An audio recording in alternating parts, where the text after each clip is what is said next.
to you from inside the Herman Mazel Gymnasium on the campus of Murphy High School.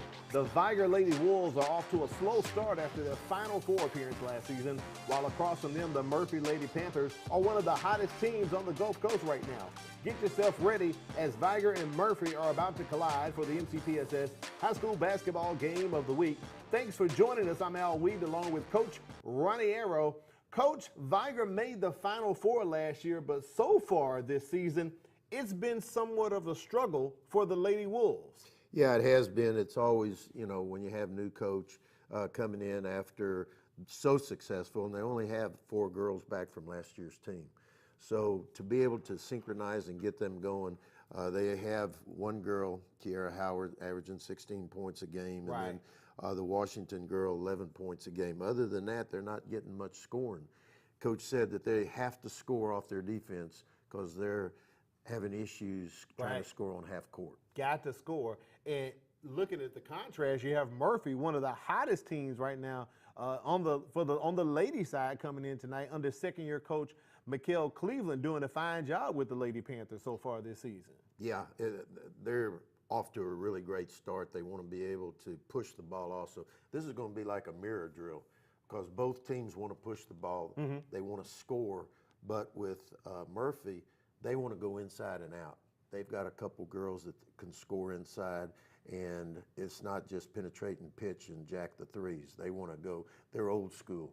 They go inside and then go outside. That's right, and inside for them, leading with rebounding, 6 rebounds a game, Naomi Alazor, 6'2" center for the Murphy Lady Panthers, and the tallest young lady for Vigor is only 5'9", Jamonica Miller. So Murphy's going to have the size advantage tonight over the Lady Wolves. And that's been their issue the whole year. Vigor has had, when they've gotten beat, they've gotten out-rebounded drastically. So they're going to have to be able to find some way to box out better or to be able to just go get the ball because they can't continue to be able to give up so many rebounds that they're not getting. All right, action's going to be headed your way shortly. The JV game ran a little long. We thought it was going to go into overtime, but the Vigor JV team pulled out the win. So about 4 minutes left for both of these teams to warm up. We'll take a break and come back and bring you the action for the MCPSS High School Basketball Game of the Week. It's Vigor versus Murphy. Adults will be 4 years of age on or before September 1st, 2023. Then mark your calendar to register for the Mobile County Public Schools first-class pre-K program. Online registration for the 2023-24 school year opens January 15th, so don't miss this opportunity. Log on to mcpss.com for more information and a complete listing of pre-K sites, screening, and selection info. First-class pre-K registration, January 15th. Save the date.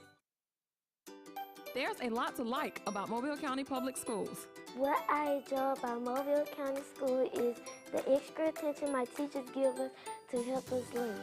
Teachers are liking their access to technology, and students are liking the quality of their education.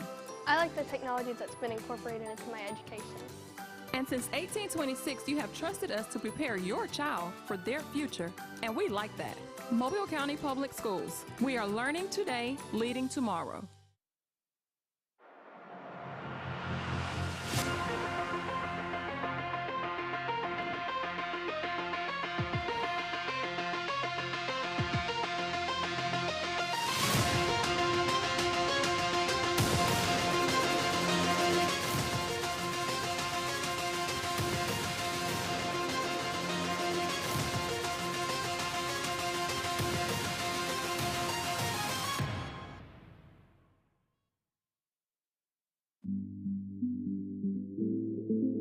Mobile County Public Schools, the place that has it all.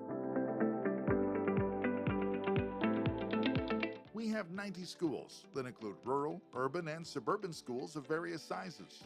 We are also home to Alabama's first public school. We welcome you to come join our winning team. Our district is led by the 2020 Superintendent of the Year, Mr. Kressel D. Threadgill. Our teachers are leaders in their profession who are afforded numerous professional development opportunities. Our principals are collaborators and encouragers. Our schools are leading in innovation and instruction. And most importantly, our students who are learning today, leading tomorrow, are simply the best. If you want to live in a historically rich city near beautiful beaches with superb Southern hospitality, we invite you to come teach with the best, Team MCPSS.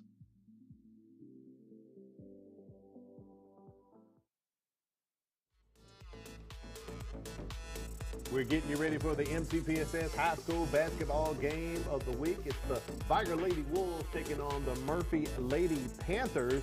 Vigor coming in at 6-10, and we talked about it in the intro, Coach. Murphy 8-3, one of the hottest women's teams in the area. They're about a minute away from getting started. So speaking of starting, let's pull up the starting lineup. Who are we looking at starting tonight for both of these teams, Coach Arrow? Well, go ahead.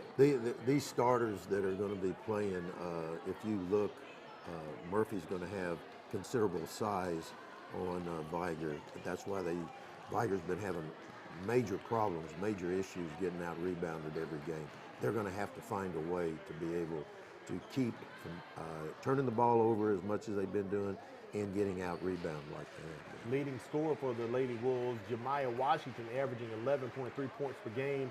And for Murphy, averaging 20 points per game, Zykeria Anderson, a 5'2 senior guard, so look for her to shoot it a lot tonight as well, along with Jamaica Walker, averaging 12 points per game for the Lady Panthers. Coach Mikel Cleveland, in his second season at Murphy, so far he's 14-18.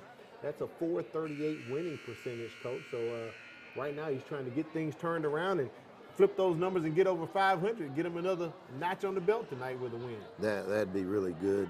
Murphy's 8-3 going into this game here.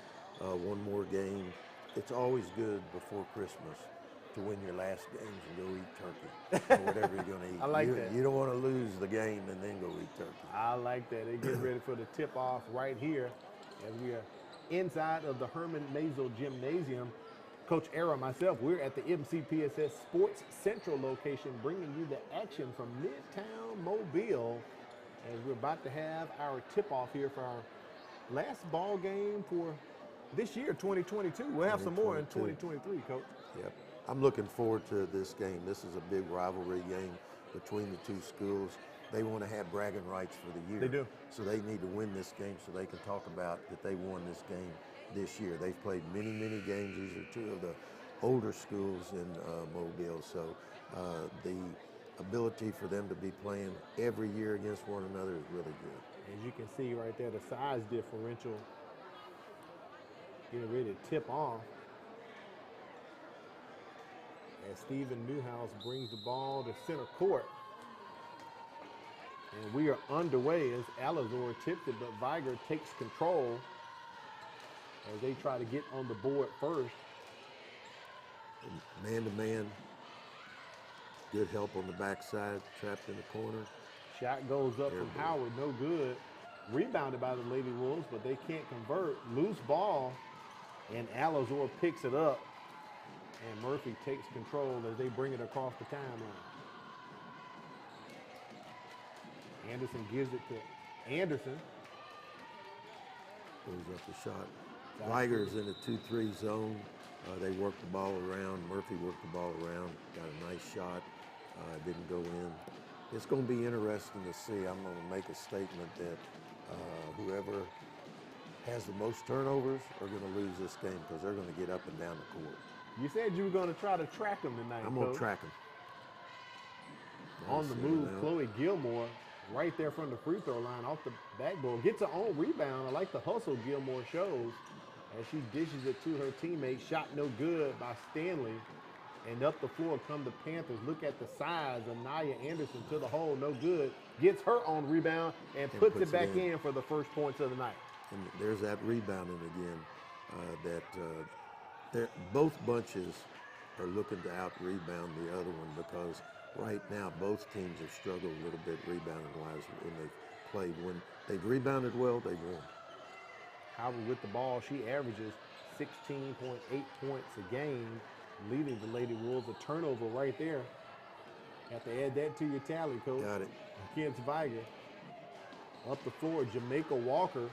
Easy lay-in And Murphy's up for a quick timeout call by Coach Andrea Powell in her first year at Vigor. She attended Hammond High School over in Hammond, Louisiana, graduated from Stillman College, but not liking what she's seeing as we get a look at Coach McKell Cleveland and his Lady Panthers right there.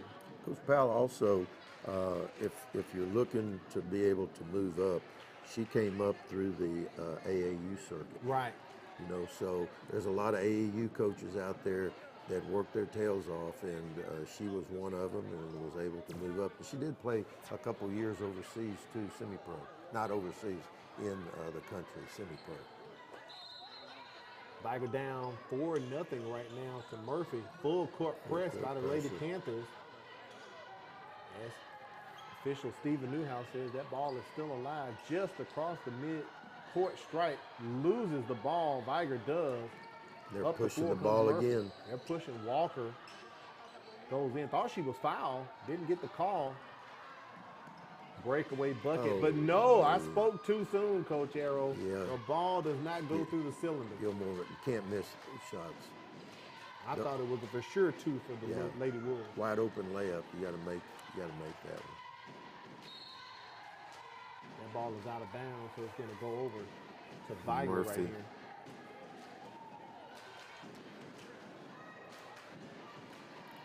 Slow start here for the Lady Wolves, trying to get on the board. 5:33 remaining here in the first quarter. Murphy running pressure man-to-man. And another drive there. They're getting good shots. They are. Our first foul of the ball game here. Blocking foul going to be called against Murphy. I think that's on Alazar. That's first team foul against Murphy. Alazor picks up her first. And our first free throw attempt of the ball game.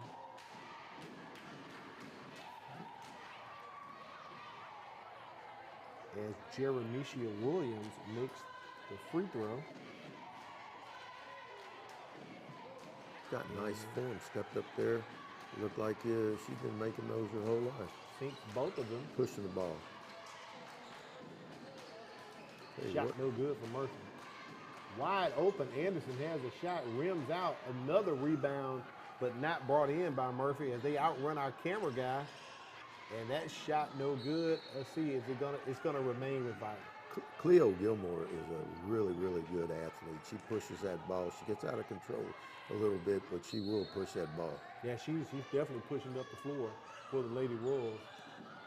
Miscommunication on the inbounds play, so it's a turnover to the Lady Panthers. Again, as a coach, I think turnovers just get to you more than anything else, because you work and you work and you work and you strive to execute well, and you know, should have 12, 14 turnovers. At 20 or more, it's a whole lot of turnovers. That's a lot. That does not equate to winning, having that many turnovers, self-inflicted wounds, Coach. Washington was handling the ball, and now they're starting to get good shots, work the ball a little bit. Again, the shots that they're taking aren't bad. They're close shots. They just got to make them. You can see the height advantage Murphy has as Alazor is just picking the boards clean. She averages 6 rebounds a contest. But Murphy could not score in that last possession. Vigor with the ball now. There goes Howard to the hole as she's fouled on the play. Looks like Jamaica Walker's going to pick up her first foul. Second team foul for Murphy. That foul's on the floor, so a non-shooting foul. Set up out of bounds here. They'll probably have pick the picker going out of bounds. Let's see. It seems like every game that I see, they run the same thing. Whoever's throwing the ball in winds up going to that corner and getting a shot. No, they didn't run it. Now Murphy's running the 2-3 zone and a turnover. Washington's pass goes nowhere. So it's a turnover. Murphy bringing the ball across the mid-court stripe.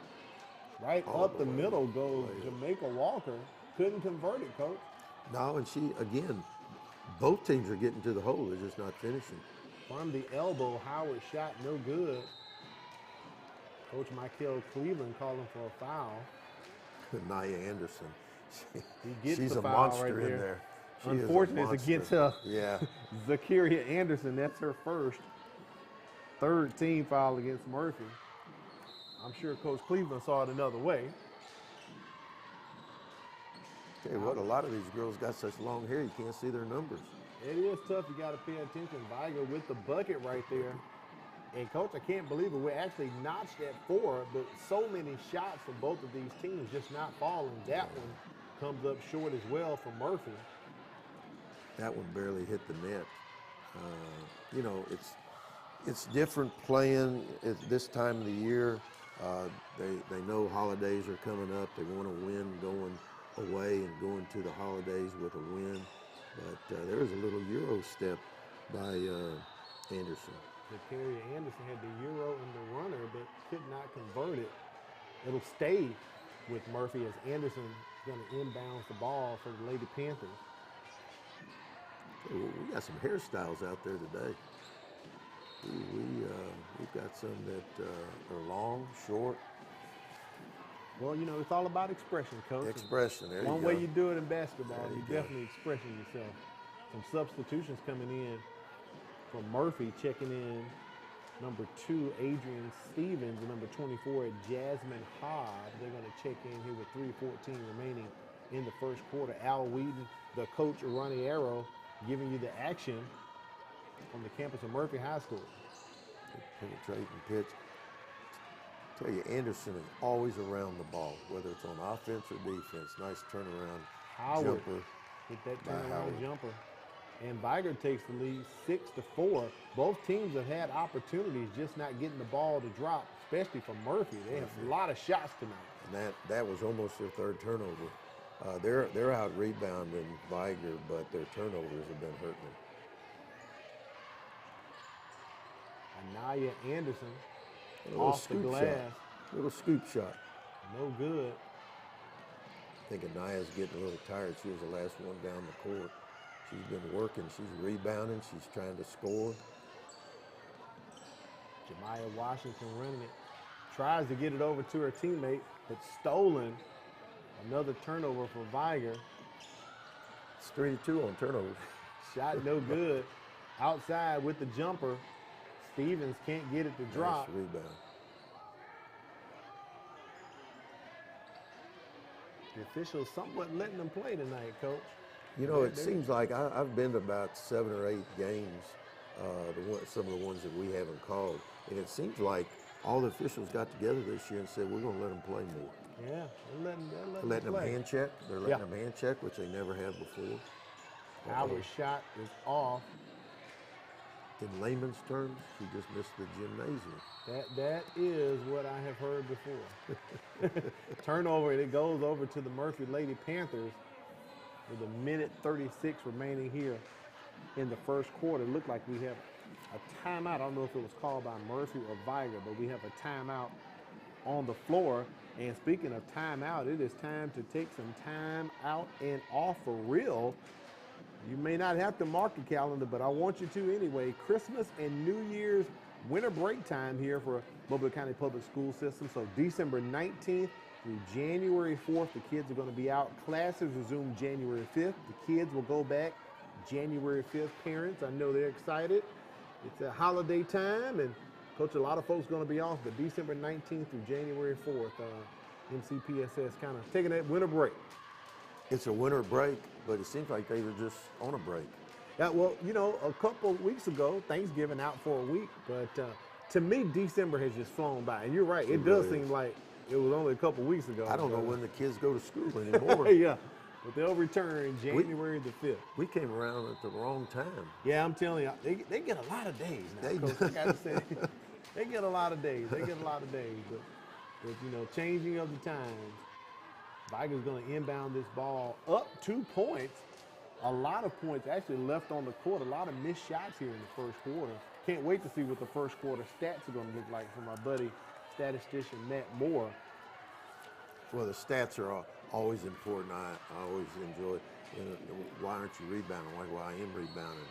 And you got to have stats to show. Maybe you're wrong Right. as a coach, maybe, but most of the time, the coaches can tell if you're rebounding, if you're scoring, if you're playing defense. One of the main things that we always did was deflections, because deflections led to turnovers, and Correct. we'd have a manager.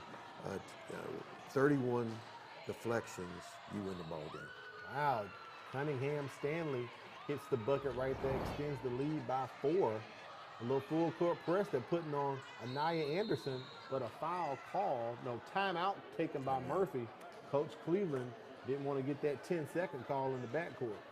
Yeah, I'm sure that he's upset too that they were ahead early 4-2, and then all of a sudden Vigor's gone 8-4. So they've had Murphy's had a cold spell in scoring, and they're getting good shots. They're penetrating, pitching, getting good shots, but and they're even getting second shots, but they're just not going in right now. Yeah, you're right. In essence, Vigor on an 8-0 run. They were down 4-0. Coach Powell called a quick timeout, but they have rattled off 8 points in a row, 2 of them from the free throw line so far tonight, as they are perfect from the line. So Coach Cleveland trying to get his young ladies together here. With a minute, 8 seconds remaining in the first quarter. Got to get that ball across the timeline. Walker is pushing the ball down the court and you don't want to have that ball in that corner too long, you get trapped. Most good teams on defense will trap you if that ball goes to the corner. Good ball movement. Look at Walker to the hole. And again, she's getting to the hole. Murphy's getting to the hole. They're just not finishing. Not finishing, not converting. You're right.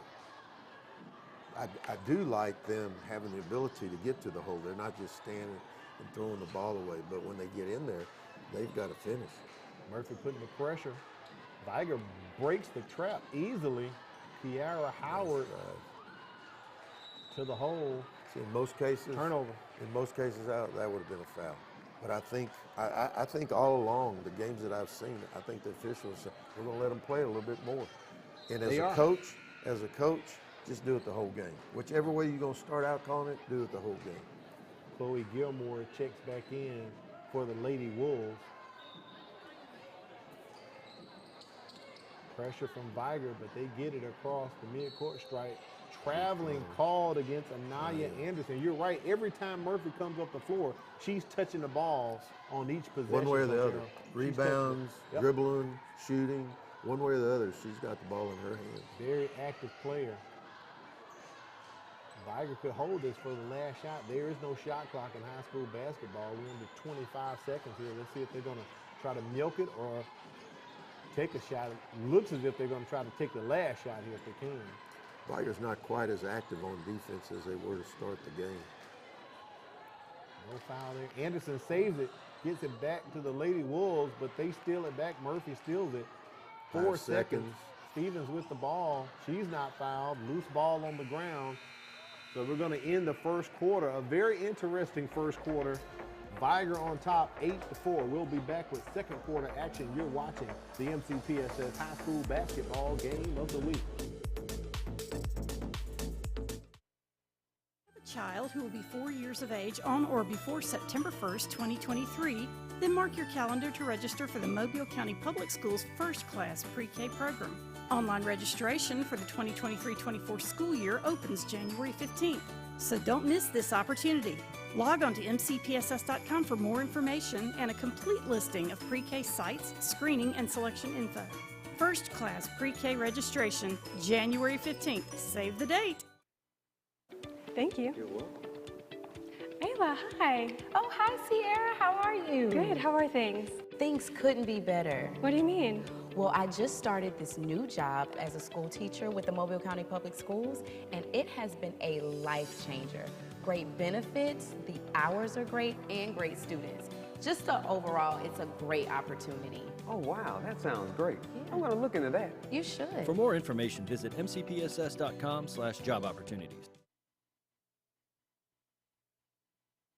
The MCPSS Signature Academies are preparing students to be both college and career ready. This program allows students the opportunity to participate in real-world, hands-on assignments connected to a specific career theme. To find out more, visit academiesofmobile.com. Second quarter has started. Vigor on top, 8-4. And, Coach, you talked about a lot of missed opportunities for both teams in the first quarter. Yeah, both teams, whether it's cold outside or whatever, both teams are cold and miss some easy shots. But I think during the game, they're getting to the hole. I think during the game, the course of the game, those shots will start falling. Anderson, Anaya Anderson. Again, with the ball. With the ball. We talked about that in the first quarter. He goes to the hole, no good. And just a junior.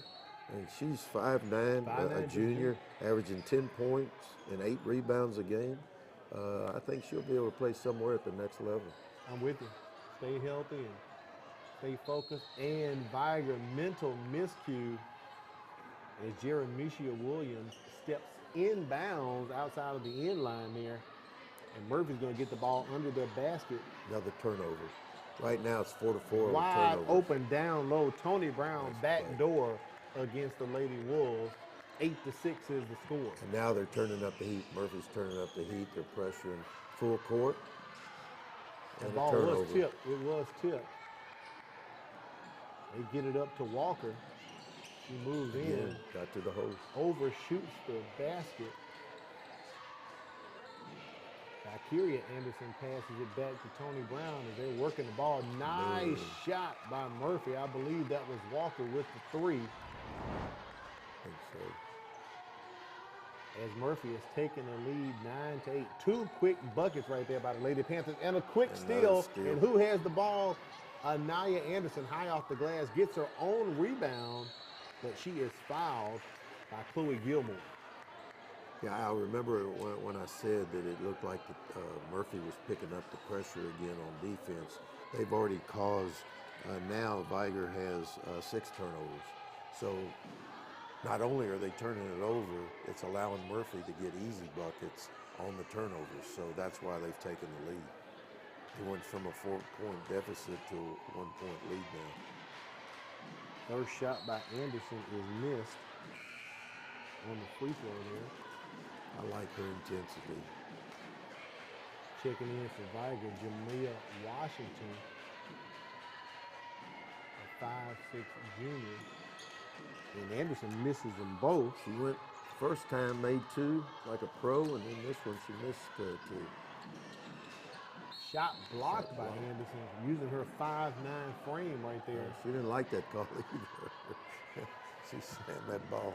They're going to catch her with the foul right there, actually. Yeah, that's a shame. I thought it was a pretty clean block. I thought it was, too. That's going to put Caitlin Cunningham Stanley on the line, shooting for Vigor as she misses the first. You got to make free throws, especially in close games. You got to make free throws. Late in the games or anytime, you got to make free throws. Stanley's a 5'3" senior.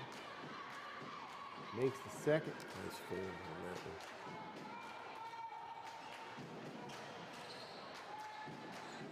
Really like the way Walker pushes the ball down the court. Big turnover after a loose ball there. Nice crossover. Vigor works the ball around the court. That shot no good by Washington. And get the rebound, still fighting for it on the floor. Nice hustle by Tony Brown. Walker penetrates, dishes nice off. Pass. Nice pass to Alizor. I don't think he was quite ready for it, Coach. Wasn't. But that was a nice pass from Walker. Could have been an easy conversion. Shot no good by Tony Brown. Up the floor comes Chloe Gilmore. Left, right. Does not make the basket. He's going to get 2 shots. But again, now they're starting to push the ball more. I think late in the quarters, because some of the girls, like Anaya Anderson, are playing the whole game, playing minutes. They're getting a little tired. When they get tired, bad things happen. Gilmore misses the first. I believe that's going to be the second foul on Alizor. She's going to go to the bench. A couple new faces coming in for Murphy. Kennedy Jenkins, also Dion Rudolph as well. I think that's a great substitution. It's tied up. They've been going at it good. Give the girls a little break. Vigor misses both the free throws, but they get the putback off the rebound. Washington is there for the rebound. Great hustle. Almost stolen. Gilmore said she maybe punched in the head there. Errant hands from Adrian Stevens, but she shakes it off, Coach. Put some dirt on it. That's what we say in the hood. Put some dirt on it. Keep playing. We actually had a foul there. And Ormond Body Import going to call the foul. Tony Brown just ran over Easy Gilmore. did. That's the 16th foul, I believe, against Murphy.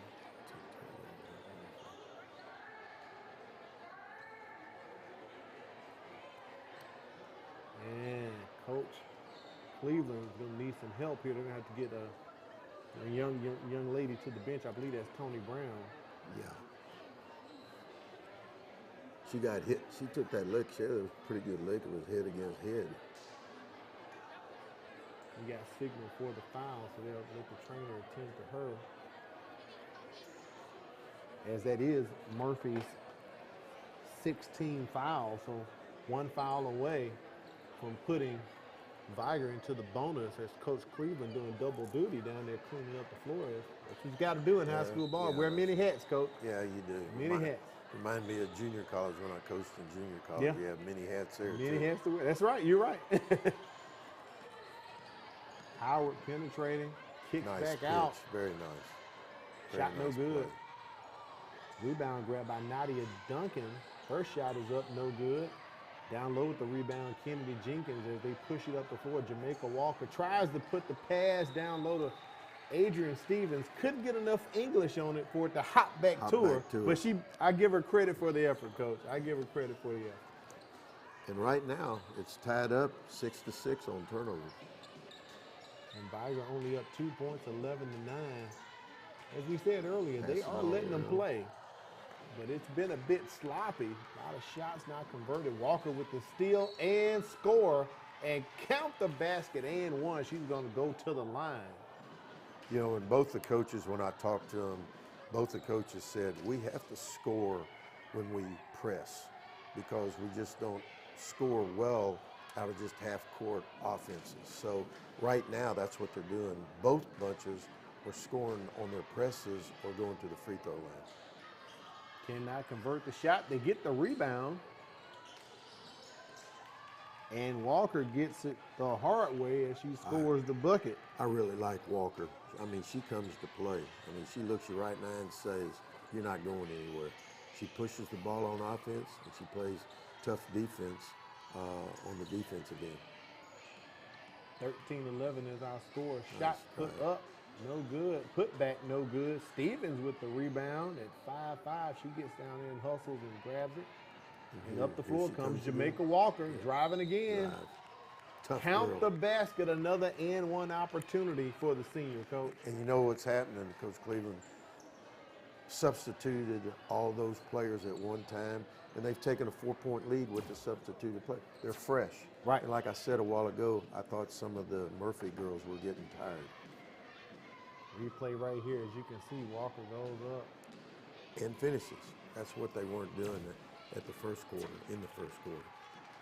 And she makes the bucket, the free throw.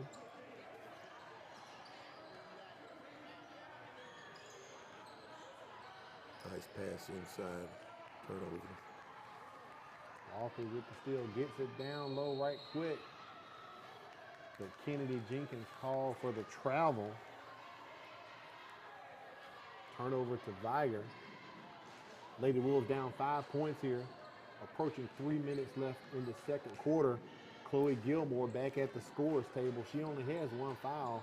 They need to get her back in. Howard's three is no good. You know, she came off of a high pick, and she was open. That was a good shot. Again, getting all the way to the hole and just didn't finish that time. Nice run by Howard as she dishes it to Drake. Drake shot no good. Stevens down there hustling for the rebound and gets the loose ball as she tries to drive in. She loses it. Her teammate Jenkins gets it. Turnover on the play. Drake ends up with the ball for the Lady Wolves. Misses her shot, Jacayla Drake. She's hustling on the floor. And they're going to call her with a travel as she's down on the floor. It would be turnover to Murphy. Yeah, and again, the turnovers are starting to mount up. I tell you, who's doing a nice job in there for Murphy is the Stevens girl. She's getting in there. She's steady. You know, she's missed some drives to the hole, but she's steady. Inside. Trying to post up. Stevens down low. I'm sorry, that's Dion Rudolph. Rudolph down low. Walker with the ball. Takes off from the elbow and drops the layup in. Walker doing a good job. And that's what Coach Cleveland said, we're going to go inside to go outside, and that's exactly what they just did. She averages 12 points per game.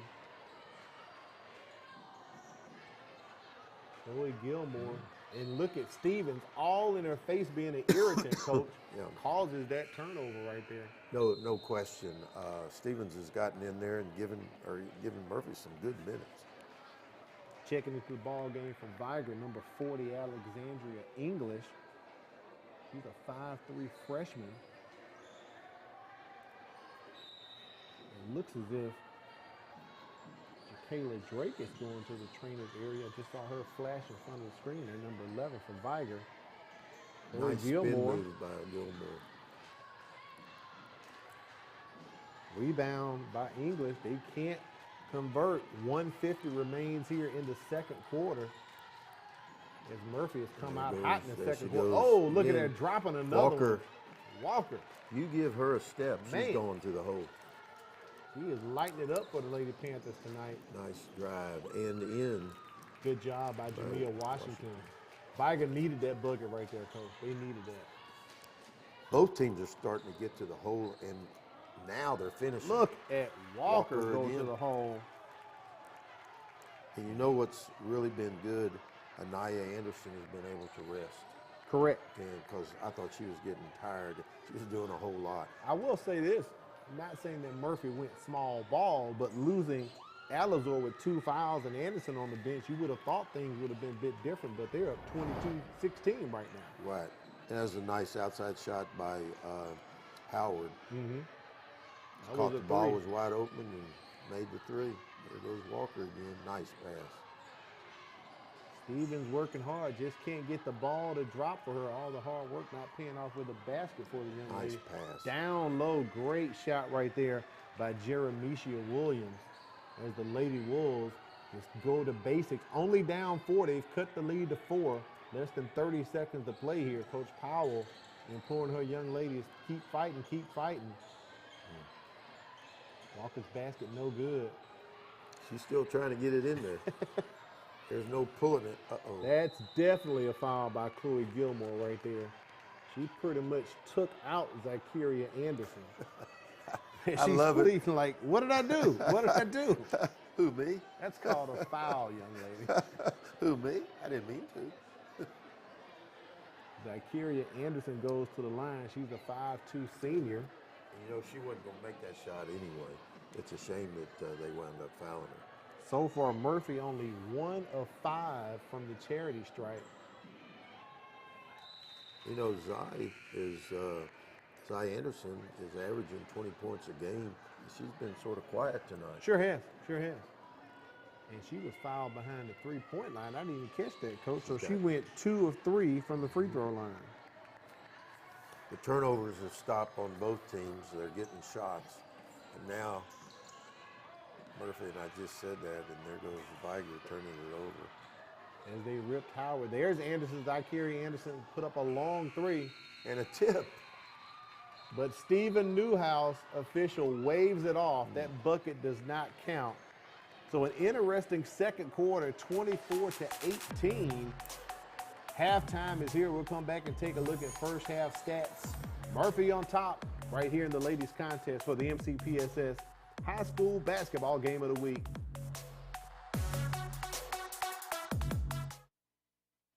You've got questions? We got answers. mcpss.com.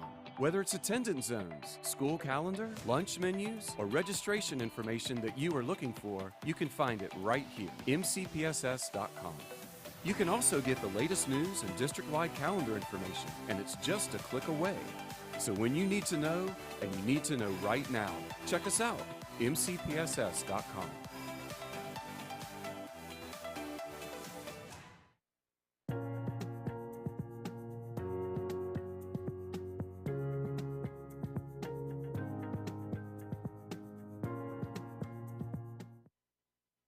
Parents, if you have a child who will be 4 years of age on or before September 1st, 2023, Then mark your calendar to register for the Mobile County Public Schools first-class pre-K program. Online registration for the 2023-24 school year opens January 15th, so don't miss this opportunity.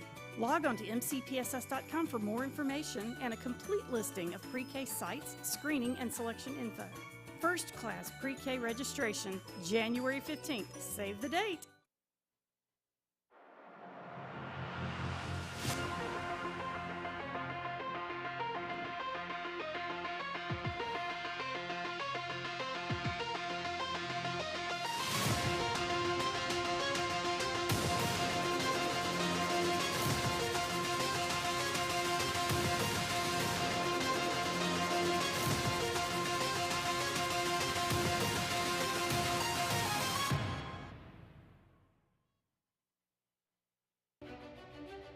High school students, are you looking for a way to become a better leader?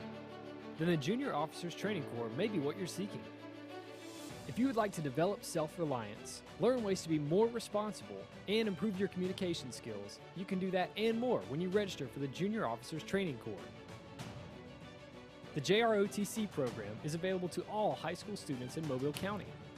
JROTC, we build a better you.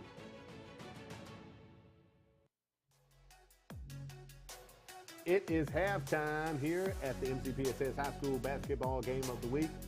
The Murphy Lady Panthers on top 24-18 on top of Vigor in a second quarter that was definitely led by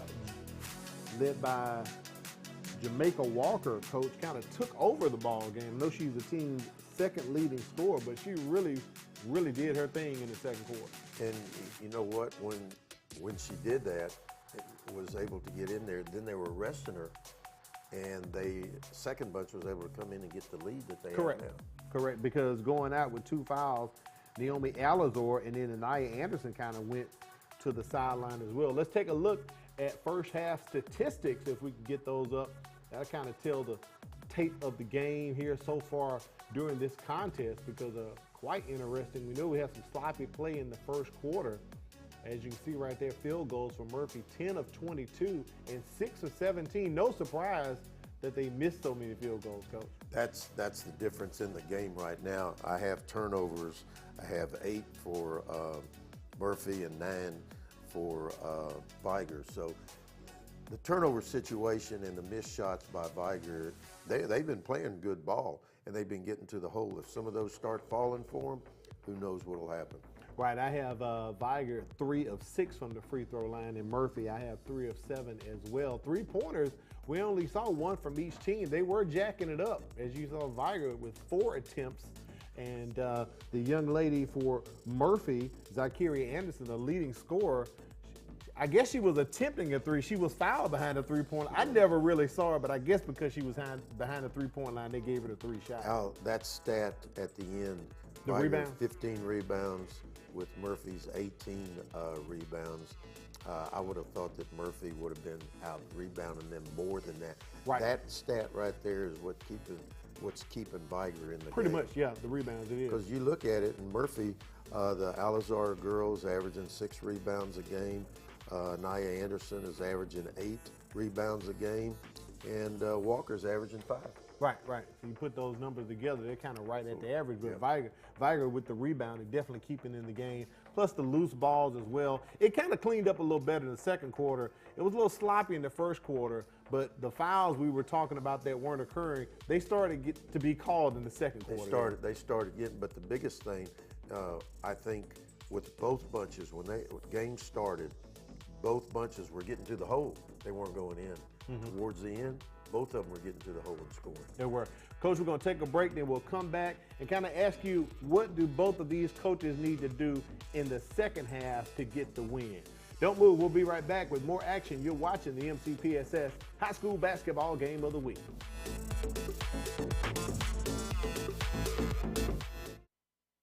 This is a program for any middle school student who's actually behind. This opportunity offers kids a chance to do 2 grades in 1 year. If it wasn't for Star Academy, I would still be in 8th grade and probably still struggling. We are one-on-one. We have small classrooms, and we're able to give students that personal touch, that personal attention. I know I'm coming to see good teachers, good attitude, and also they're here to teach us what we need to learn. My name is Harshini. I'm a junior at Davidson High School, and after graduation, I plan on pursuing a career in dermatology. Currently, I'm taking science classes such as AP Chemistry, Biology, and Human Anatomy, which will help me pursue my career. I feel as though Mobile County is preparing me for my career choice and that they provide rigorous classes that help me think further beyond just what I'm learning. I'm Harshini Cannon, a junior at Davidson High School, and I'm learning today so I can be a leader tomorrow. Thank you. You're welcome. Ayla, hi. Oh, hi, Sierra. How are you? Good. How are things? Things couldn't be better. What do you mean? Well, I just started this new job as a school teacher with the Mobile County Public Schools, and it has been a life changer. Great benefits, the hours are great, and great students. Just overall, it's a great opportunity. Oh, wow, that sounds great. I'm going to look into that. You should. For more information, visit mcpss.com/job opportunities. My name is Harshini. I'm a junior at Davidson High School, and after graduation, I plan on pursuing a career in dermatology. Currently, I'm taking science classes such as AP Chemistry, Biology, and Human Anatomy, which will help me pursue my career. I feel as though Mobile County is preparing me for my career choice and that they provide rigorous classes that help me think further beyond just what I'm learning. I'm Harshini Cannon, a junior at Davidson High School, and I'm learning today so I can be a leader tomorrow. Our children with special needs deserve a place to play. That is why we are coming together to build the Miracle League of West Mobile Schmidt Family Park. It will include a special needs ball field and playground, regulation baseball and softball fields, and more. We have raised more than $1 million and construction will start soon. But we need your help to complete the project. Visit mcpss.com/Miracle League to donate and to learn more. Any dollar amount will help bring a smile to a child's face. Together, we can make a miracle. Parents, if you have a child who will be 4 years of age on or before September 1st, 2023, then mark your calendar to register for the Mobile County Public Schools First Class Pre-K program. Online registration for the 2023-24 school year opens January 15th, so don't miss this opportunity. Log on to mcpss.com for more information and a complete listing of pre-K sites, screening, and selection info. First Class Pre-K registration, January 15th. Save the date. At Mobile County Public Schools, we are learning today, leading tomorrow. Right now, Murphy is leading 24-18. Coach Arrow, second half adjustments. What would Coach Powell need to do to get her Lady Vigor Wolves back into this ball game? Well, I think Kiora Howard has got to start scoring more for them. She's averaging 16 points a game. I'm not sure how many she has at halftime, but they depend on her to score. A lot of times when they're in games, Vigor, coach said that they just have a hard time running a half-court offense, so they got to score on their press. Gotcha. When they caught up and went a little bit ahead is when they were scoring off of their press. Right. Both bunches started penetrating and getting to the hole, but for for Murphy, they have to have the ball in Walker's hands. She's got to have the ball. She's hot because tonight. she's hot. She makes good decisions with the ball. She makes everybody else on her team better. Right. Because if they're open, she'll get them the ball. And then Anaya Anderson, she didn't play much the second half. She didn't play too much in the second quarter. But right? I think that's going to help them in this half. She'll be more rested because she does a whole lot out there on that court. Yeah, She's we just talked not about her touching the ball almost every possession. Yep, she's just not a post player. Yeah. She'll help bring that ball down. She'll rebound. She's got her hands doing a lot of things. There's a shot of Anaya Anderson right there drinking the water as the Lady Panthers are getting ready to hit the floor here in the second half. Looking at recent action, Vigor lost to Davidson 60-45 on Tuesday night, and they've already played a region game this year. They lost 58-48 to St. Paul's last Friday night. In Murphy's last contest, they beat LaFleur last Friday 34-26. So basically Murphy's been off since last Friday, Coach. Yeah, they've been off, and the guy, in talking to coaches, not just in this game, in talking to coaches, everybody seems like they've got a whole lot of kids hurt and injured. You're right. A bunch. Baker, Murphy, Today, or later on in the boys' game, Z Lofton isn't going to play because Correct, he's been correct. sick, and he didn't play the last game. Right, and another one went down as well. So just seems like trying to stay healthy is paramount right now. It is. It really, really is. So second half about to start. Actually, third quarter about to start here. As Murphy's going to come out, Jamaica Walker with the ball. Good things happen when it's in the hands of Walker. Good movement. Nia Anderson swings it over. Yes, Almost drops for Jasmine Hobbs, but does not go in. Rebound by Vigor. Another one. Got all the way to the hole. Didn't finish. Did not finish. You know, as a coach, you can't ask for more than that other than finish it. Get your name in the paper. Pressure. Look at Walker on Vigor defense. escapes. Kiera Howard, you just talked about her. She needs to come alive. Leads the team at 16.8 points per game. As Jamaica Walker's all over her and gets the rip, but no, they're going to call a foul. Late call. That was a late call. That's Walker's second foul, Coach, so first team foul here. All you young players that are watching this game, y'all watch Walker, number one for Murphy. On offense, she knows what she wants to do. On defense, she'll get after you. Almost had to steal, but caused the travel right there. Exactly right. By being in the face of Jamonica Miller. So you just talked her up, Coach, and she showed up. I like her. She does a fantastic job on both sides of the ball. That sort of sounds like football, doesn't it? It kind of sort of. Nia Anderson fouled on the play right there. Jeremicia Williams picks up her first foul. She loves to get it to the hole. That's going to send Anderson to the line. She missed the first two in the first quarter when she was fouled. So far, she's 0 for 3. Yeah. It's not hard to see who she is on the court.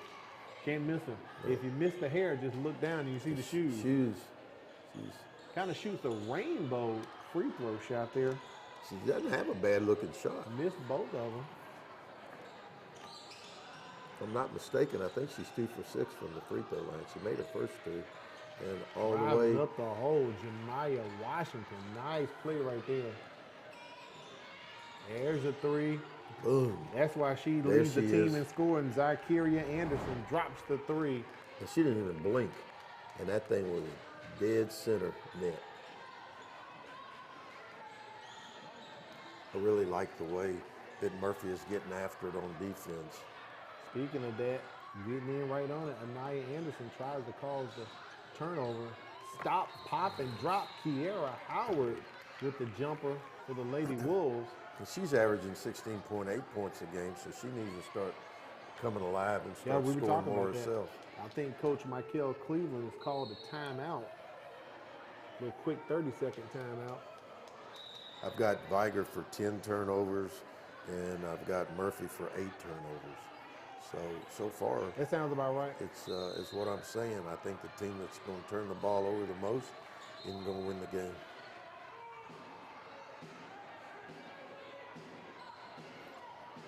Anaya Anderson about to inbounds here for the Lady Panthers. I can see where Murphy is 8 and 3. They get after you on defense. That was a costly turnover right there for Murphy. Kiera Howard with the no-look pass to Washington. She couldn't bring it down. Guess who has it? Zykeria Anderson driving to the hole. But putting it back in, no, it did not go in for Alizor.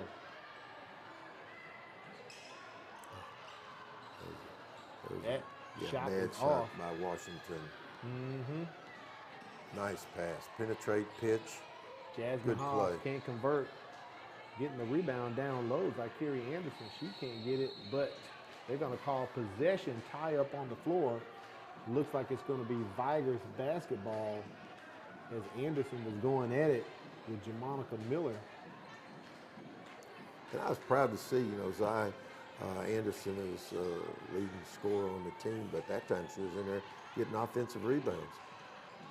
Kiera Howard with the rock just blows by Alizor. Alice are way out guarded. Surprised she's that far from the paint. Howard shot barely hits the rim, coach, bounces off. Ball is loose on the floor. They're fighting for it. Play a bit sloppy right here. Yeah, we have players flying everywhere, out of bounds, inbounds. And what causes that? You expect the foul to come. Unfortunately, that's the third one for Naomi Alazor. As they're going to place, I believe that's Jeremicia Williams at the line shooting for the Lady Wolves.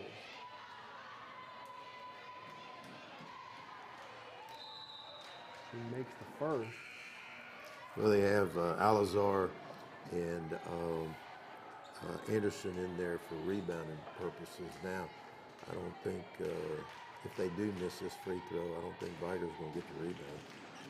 Williams sinks both of them. Here comes the full court press. There it is.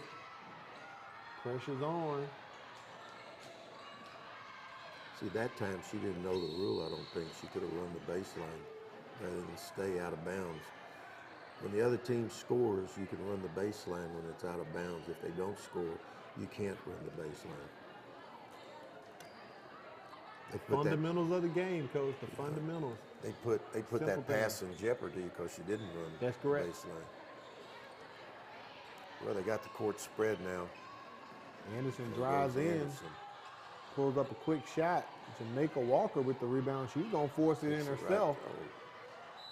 Nice and move. Coach Cleveland pleading it should be Murphy's ball, but no, it's going to go over to Vigor. Here comes a full court press. Lady Wolves down 4 points. The press is on, but that turns into a foul against Anaya Anderson. Picks up her second. You know, you're going to get good fouls, but that one was sort of one that you shouldn't have got. Yeah, it's kind of a cheap one there. 90, put the pressure. 92 feet from the hole. Correct. That's not a good foul. Third team foul against Murphy. Both teams substituting in and out. I think some of the girls are getting a little tired, and the coaches are doing a good job of getting them out of there to rest. Getting some fresh legs in there. And the ball is stolen by Anaya Anderson there. She hustles down on the floor. Nice little runner right there by Zykeria. She penetrated and dropped it in. I'm telling you, at 5'2", she is a force to be dealt with on the floor, coach. And you know, you never know when a team's going to make their move, but I think now Murphy is starting to make their move to show that, you know, overall, they're probably a more talented team than Vigor, but that doesn't mean teams can't just work harder and stay in the game and even win the game. And Vigor's been playing hard. 30-24 is our score. Vigor called that timeout right there.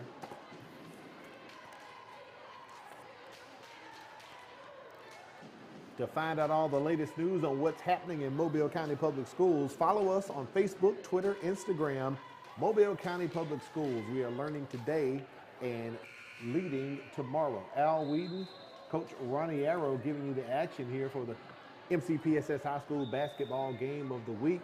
Up next after this ball game, we'll take a little break and then we'll bring you the guys in action as the Vigor men will take on the Murphy men, so stick around for that. But this is a pretty good one we got right here, Coach. This was, again, these two teams know each other. They play each other every year. They're going to leave everything on the court. Murphy trying to trap them up, possibly pays off, does not. Cunningham Stanley's bucket does not drop. And dropping a three, Nadia Duncan, this 5'3" freshman, brings Vigor within 3 points. And that all started with Kiera Howard getting the offensive rebound and pitching it to her for her to make the shot.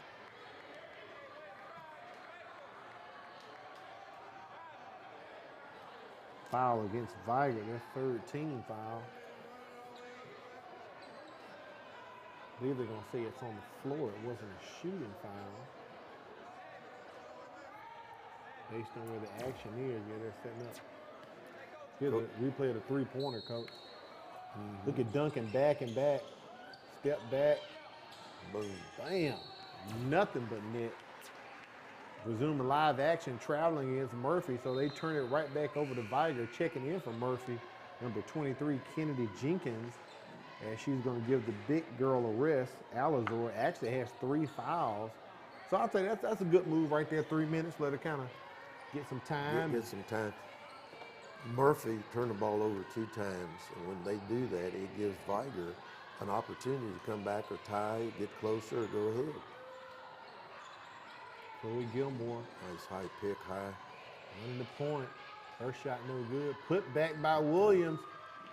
It does fall in. It sat on the top of the rim for about a half second and dropped. And now Vigor's starting to out-rebound Murphy and starting to get to the hole. And when they get offensive rebounds, you're right there to score.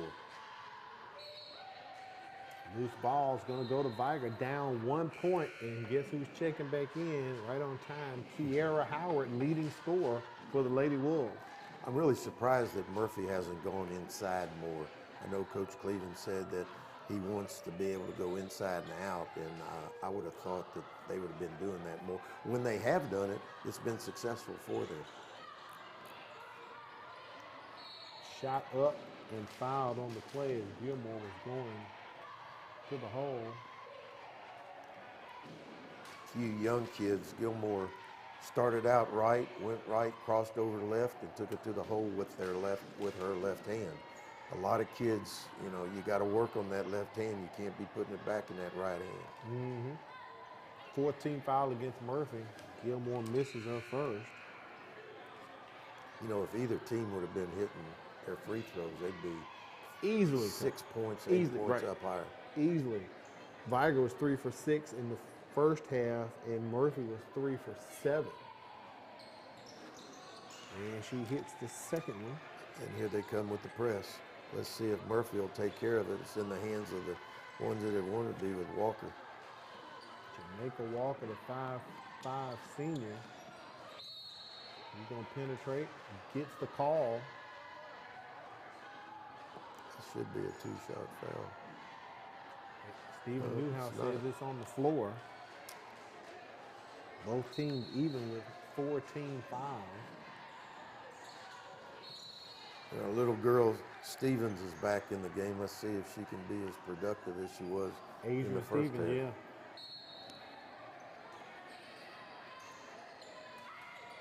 They try to go down low after setting up the screen. Inside out. Ball rims out. Stevens with the rebound. Kicks it out to Jamaica Walker. She penetrates. Almost that ball converts. just was not going in. Nice Euro. Euro step over there, but loses the handle. Kiara Howard can't complete. That's a shame. Back to Murphy. She made a great move, great Euro move. Could have had the layup, but she pitched it out. We are notched at 30 here in the second quarter. Vigor has gotten back into it. There she is. Nice put in by Jamaica Walker. And what did she do? Drove the whole court with her left hand and laid it up with her left hand. Kiara Howard slicing through the defense. No good. High off the glass, way high. Stevens in trouble. She needs to get rid of it, but they're going to foul her. They bail her out, Coach. Yeah, they do. If you're going to be a pressing team, you're going to get certain hustle fouls. But, you know, they had a good trap. They could have just trapped her without reaching. When you reach, especially that's 90 feet from the hole, you don't need to be fouling back there. You don't need to be pressing. Howard's first foul of the contest. Nice. Smart move by Jasmine Hobb. Penetrate, go in, try to get the foul, if not get the bucket. And just like that, we were tied. Now Murphy's up 4. Chloe Gilmore drives the lane. Nice shot by Gilmore there. Now both bunches are starting to pick up the pace. Got some tempo here, Coach. That's a foul. I thought it was a foul, too. I thought it was, but as we said, they're kind of letting them play. Once again, Gilmore dribbling, penetrating, no good. Young lady's got to get it under control. That's a foul. You got to. Now that's definitely a foul right there. Called on Jemiah Washington, her second. That's going to send Jamaica Walker to the line, shooting 2. The one thing that you have to do is you have to protect the shooters. You cannot let people come under them. You can't let them whack them. You've got to be able to protect the shooter. Quick timeout is called right here. I don't know if Coach Cleveland called it or Coach Powell. with a timeout on the floor. Don't know if it's full or 30. Does it seem to you like it's like the teams running 4-minute deals? You know, one team will do really good 4 minutes, then all of a sudden another team will do real good 4 minutes. So it's nip and tuck, and that's why it's a 2-point ball game. It is. Right It's now. kind of, if you want to call it, one team gets on the pace and the other team gets Right. on the pace. That last little sequence was kind of up and down, but no one was really converting baskets. They weren't really getting the buckets, but some kind of way. You know, Murphy has gotten it up to a 4-point lead, and Vigor clawed, now it's back to 2. So what you're saying makes total sense, Coach. I thought both coaches have taken great timeouts, whether it been just to rest, whether it be just to substitute, whether it be just to, because things aren't going their way. But I thought both coaches so far have done a great job of timeouts. At the line is Jamaica Walker shooting as she was fouled. So she should have 2 shots coming up here.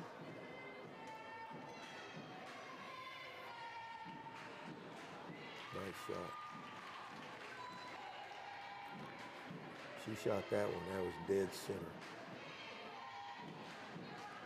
Make free throws. Let's see. They'll be up 4 points if she makes this one.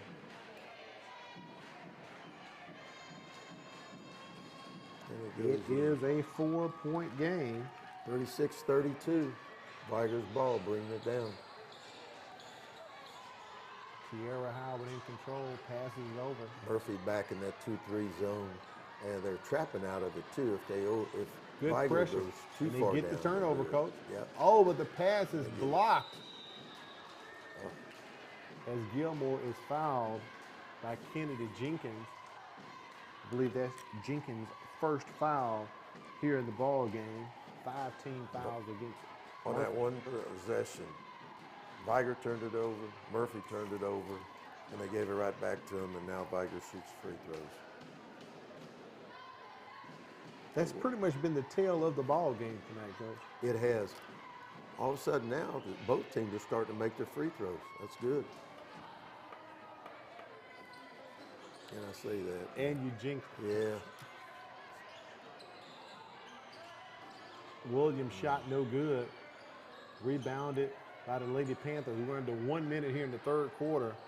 Jamaica Walker to the hole once again, drives with the left, lays it in with the right. They've yet to figure it out. Jasmine started that, Jasmine Hobbs. She got that offensive rebound, or that rebound, and got it out quick, and it ignited that fast break. A long 3 by Kiera Howard, rims out. Murphy pushing it up the floor. Lane is wide open. She took off a little bit too early. She could have had 2 more dribbles. At the elbow. I thought that was good. Fouled on the play, Kennedy Jenkins by Kiera Howard. Howard going for the block, but got the hand there. Possibly could have been a 3-point play. Almost went in. It could have been. And I don't think she ever saw her coming from No, the she line. did not. She did not, Coach. Makes the first.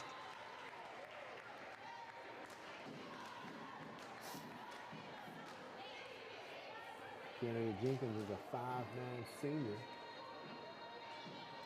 Crowd's starting to pick up for the boys' game.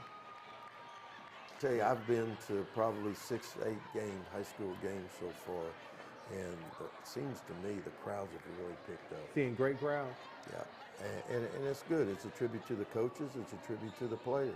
There's good young players coming up in this town. Nice penetration by Washington. The Lady Wolves can't convert. Couple seconds left. Chloe Gilmore is going to heave it up. That 3 is no good, and Murphy extends that lead. It's 40-33. 1 quarter remains here in the ladies' action for the MCPSS high school basketball game of the week.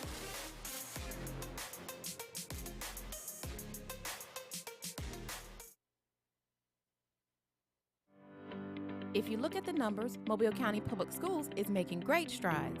With more than 53,000 students, 7,000 employees, and 90 schools, we are consistently increasing our 4-year graduation rate and our first-class pre-K program. We continue to strive for national recognition and continue to prepare our students for the global workforce. And we do all of this with one goal in mind, to equip and empower college and career-ready graduates. Mobile County Public Schools. We're learning today, leading tomorrow. Hello, I'm Katrina Frazier. And I'm Deborah Robinson, and we would like to be your next realtors. As homeowners, we know how confusing it can be searching to find that perfect home that fits your needs and budget. For that reason, it's important to have a reliable partner to represent you and to be there for every step of your home buying process. You'll find the services offered through Berkshire Hathaway, Home Services Cooper & Company Realtors are second to none. So whether you are buying or selling your home, call us today and let our experience work for you. Fourth quarter action has started. Murphy in control, 40-33, as they work the ball on their side of the court. Jamaica Walker working it down low, and she drops another one in, Coach. Yeah, they're starting to pull away a little bit now. They're getting second shots, and they're making their first shots and getting to the hole. Very nice drive. Kiera Howard, they need that from her. Someone's going to have to step it up, and she's going to have to do it if Vigor wants to get this win tonight.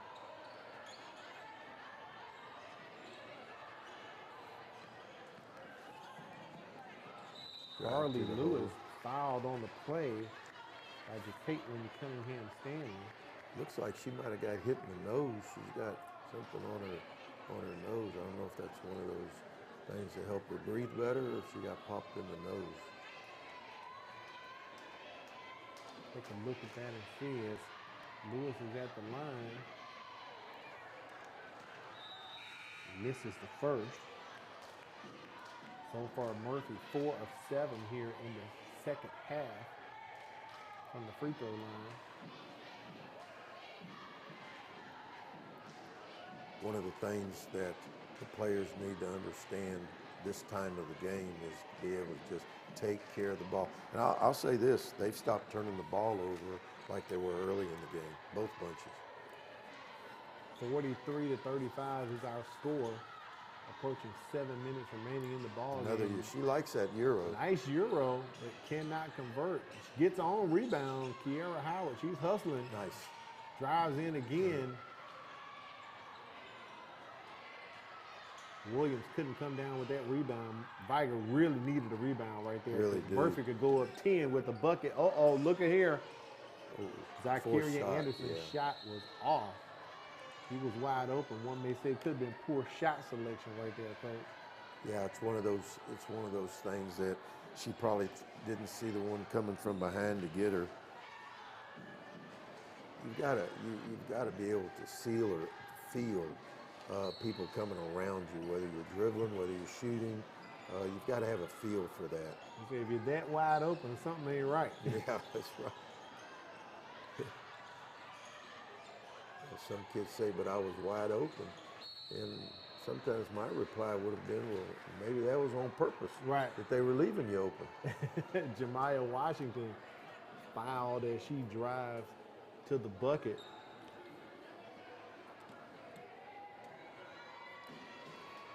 Washington, nice form. Makes the first one.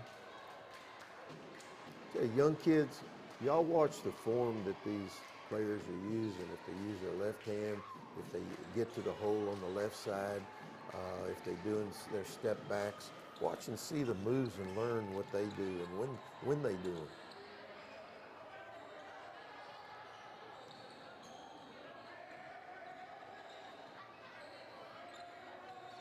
Walker taking her time as we approach 6 minutes. Lane's wide open. Kiera Howard got a hand in there and knocked it out. Vigor and back man-to-man, not much pressure, sort of sinking man-to-man. So it must have went off of Murphy. Yeah, it went off. Offensive player, so Vigor gets the ball there. Went off of Walker's leg. After Howard tapped it, okay. That happens so many times. Up 7 as Howard is fouled going to the lane. Well, Howard is starting to get to the hole. She's just not finishing. But she's getting to the hole very nicely. She is. 17 foul against Murphy. That's going to place Vigor into the bonus. You know, one thing about Coach Powell You know, she's over there explaining things to the players.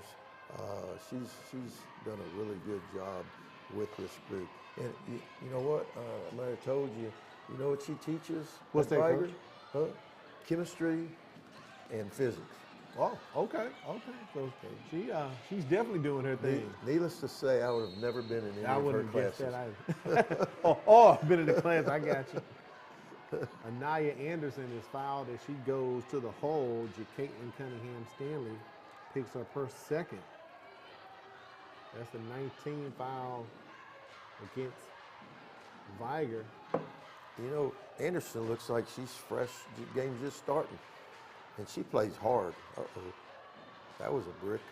Missed that one. That was that one was all hard the way off on the the other glass. side.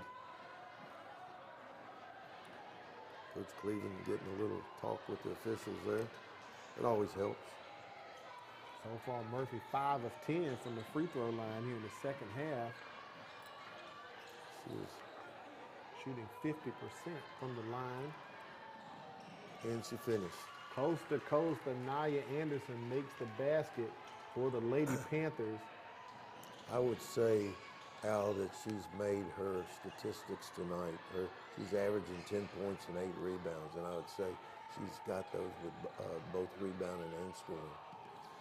Definitely has the rebounds. I think she may have had that possibly in the first half. A lot of rebounds hauled in. I think Murphy had 18 as we went to halftime. Up 9 points right now at the 5-minute mark. They're letting Anderson run the point for them. You know what? They spread the court. Now they're driving, but they spread it where it would open up the spacing better inside so they could get to the hole.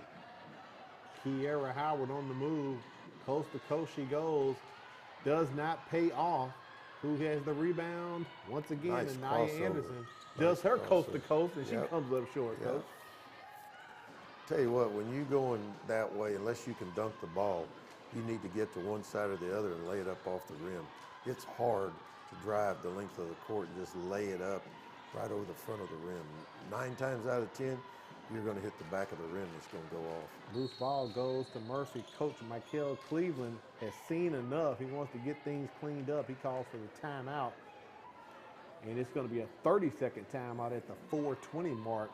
Coming up for Murphy, they're going to host the floor tomorrow night. Then they'll travel to play Baker next Tuesday before they take off for the holiday.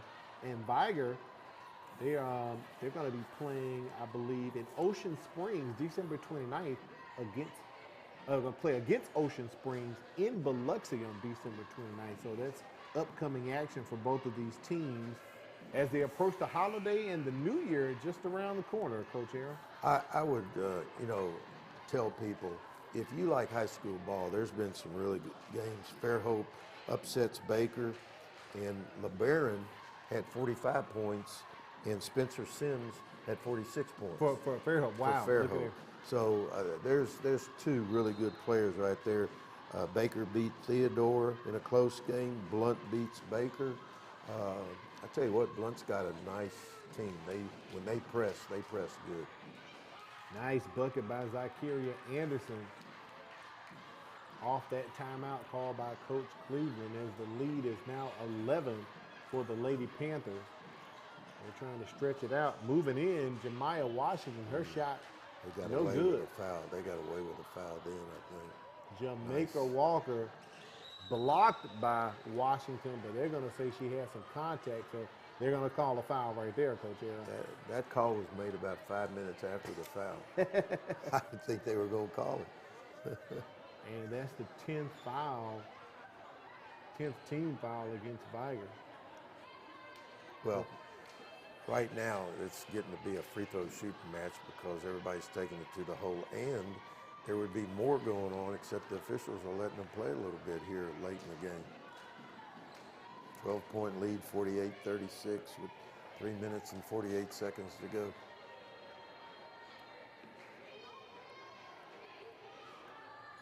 Still miss the atmosphere. Still miss the atmosphere of being at the games, but I'm gonna tell you, I do understand, Coach. The studio here at LaFleur is really nice. Steven Newhouse signals for a foul on the floor right there. Either going to call that against Carly Lewis, her first. You know, some of the other games that were out there, Daphne upset UMS and the girls, and Davison upset McGill. Charlie Ship at Davison. Coach Charlie Ship at Davison. He's still kicking. He Still still hanging can in there. produce those players and teams. Yeah, that's a big win against McGill right there. We had them featured against Baker a couple weeks ago in our first ball game of the season. So that's a big win. Even though that's a 7A, 6A, the talent level of what they're doing over at McGill is, you know, it's great. So that's a big win for Coach Ship. Carla Berry at McGill does a great job, as does a lot of the coaches here in this area. And it's the coaching is getting better, not getting better, but good players are coming up to make good coaches. There you go. There you go. Don't forget, coming up next, it'll be the boys in action as Vigor takes on Murphy. We give you this double hitter here for the MCPSS high school basketball game of the week. Kiera Howard on the line. The ones that are watching us, be sure and tell your friends about when we have our games. It's great for high school basketball, boys and girls in the Mobile area. There's some, I keep saying this, but there's some really, really good young basketball players coming up, boys and girls, in this area. Howard hits him for the Vigor Wolves. Lead is now 10. Jamaica Walker penetrates. They're going to call a charge on her. She was out of control there. Yeah, she should have pulled that one over to the side. You know, they've got a 10-point lead with 3 minutes to go. No need for that, Coach. No, there's no shot clock. Just be smart when you drive. If you've got it, you got to know when to hold them and when to fold them. Gets them within 10 if they can make a bucket right here. Cut the lead to 8. Go pass down low to Jermisha Williams. No good. Rebounded by Naomi Alazor, who had checked back in with her 3 fouls. At this point, you got to play him, Coach, and that's what he's doing. Yeah. Walker gets the rebound, gets it over to Zakiria Anderson. And nice drive. I tell you, Zai Anderson has been sort of quiet tonight. I'm not sure how many points she has. She's averaging 20. But I would say she right now, and there she goes with a 3. Another 3. She's made 1 3 tonight that we've seen. She probably has 12, 14 points tonight. Oh, look at the steal. You talked her up, Coach. She shows up on time, gets the steal. Jamaica Walker can't control the ball. It goes back over to Vigor. Well, here comes the turnovers again. Coach Powell telling Howard that wasn't a very good shot. As Walker is fouled right in front of the Murphy basket. Monica Miller, that's her second. And that's going to put Walker at the line. Walker's had an outstanding game. If I was going to give the game ball to somebody unless something drastically changes, I would give it to Walker. Oh, no doubt about it. She's going to sleep well tonight. Drains the free throw right there. Coach said she's going to sleep well tonight. One more day of school remaining before the winter break, so. She might sleep through school tomorrow. I better not say that. But they'll have their hands full. They play LaFleur tomorrow. So no rest for the weary for the Murphy Lady Panthers. Up by 12 right now. We'll make that nice 10. Nice runner right there by Jamia Washington. You know, Murphy can't relax too much now. They need to start taking some time off the clock, start playing smart. Approaching 2 minutes, as you can see, like Coach that Stevens right taking there. time. And look at there, Chloe Gilmore gets the pause in. And she was hustling her Oh, tail she was off. trying to get the steal. I believe the timeout granted to Coach Powell and the Vigor Lady Wolves. Yep. Good for her. She deserved, you know, good defense. 30 needs second good timeout. thing to needs good things to happen for you. A lot of the teams that we had, we scored a lot of points, but we always felt like that we scored points. We'd get 10 to 15 points a game, we felt like, off of our defense. And the coaches that stress defense, I'm still one of those ones. If you're going to win games, you're going to have to play defense. Got to play some defense. That ball doesn't go in from that three-point range or close all the time. You got to get some easy buckets off your defense. Got to play some defense. You're right, Coach. Murphy does not need to rest on their laurels. Only up 10. We have seen how this game has switched even early in the contest when they went on an 8-0 run as Vigor was down 4-0. Here's a quick three right here. That could make the lead 7, but Gilmore's three does not drop in. And Anaya Anderson. Alazar goes up and gets that rebound strong. Oh, here we're going to spread it a little bit, take some time off the clock. There you go. Good job. Tell you what, these two coaches hadn't been at these schools very long, 1 year and 2 years. Correct. But they're experienced. They've done, I think, a really good job tonight. There's the foul by Jamia Washington, tugging on the shirt of Jamaica Walker. Coach Cleveland having a nice conversation with the official. Just a nice conversation. He must have said something nice because he walked away laughing. Murphy in the double bonus, so they'll be shooting 2 every time they go to the line here. You know, Walker is averaging 12 points a game. She's got to have over 20 tonight. Got to. I would agree with that. Uh-oh. Over the line. Lane violation against the shooter there. She went over the, and what's surprising me, Coach, there's no need to really worry about the rebound. There were no Murphy Lady Panthers in the paint to rebound the ball. Yeah, so you're right. why would you do that? It's like everybody froze. Right. Looked like one of those Harlem Globetrotter tricks. And a turnover, costly right there for Vigor. Don't need that. Pass. That shot is blocked. Walker's shot blocked. Vigor still has a chance. Only down 9. Oh, they try to go down low to Jermesia Williams and they overthrow her. Turnover back to Murphy. So Vigor still hustling. As we approach 60 seconds remaining here in the contest, Walker asking for the ball. Give it to me. And I guarantee you, Coach Cleveland was right there telling her, go get the ball. I want the ball in your hands. And the way she's playing, it needs to be in her hands. Easy bucket right there. And see, that spacing for all the young kids, that spacing. If everybody was in tight, she wouldn't have been able to get all the way to the hole. So Coach Cleveland got him to spread the court, drove, layup there. Washington's basket is no good. Harley Lewis loses it. Back-to-back baskets for Washington. I'm sorry, she missed her previous.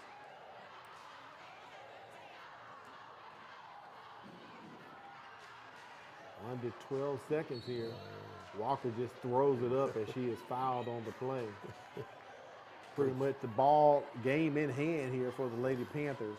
And she has had a really great night. I'm with you, Coach. I know she should have over 20 easily. She's played a heck of a game. A really good game.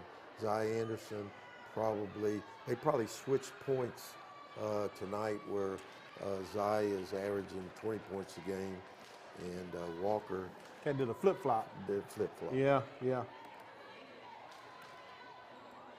But a great ball game tonight by Jamaica Walker. This game, I would have said if I would have watched this game with no voice or anything, I would have said it would have been a closer game than what it was. But I think it's compliments to both the coaches. Both teams stopped turning the ball over late in the game because they all started out with 10 turnovers in a hurry. And they're going to sit on it. No need to do anything else as Murphy gets the win 54-42.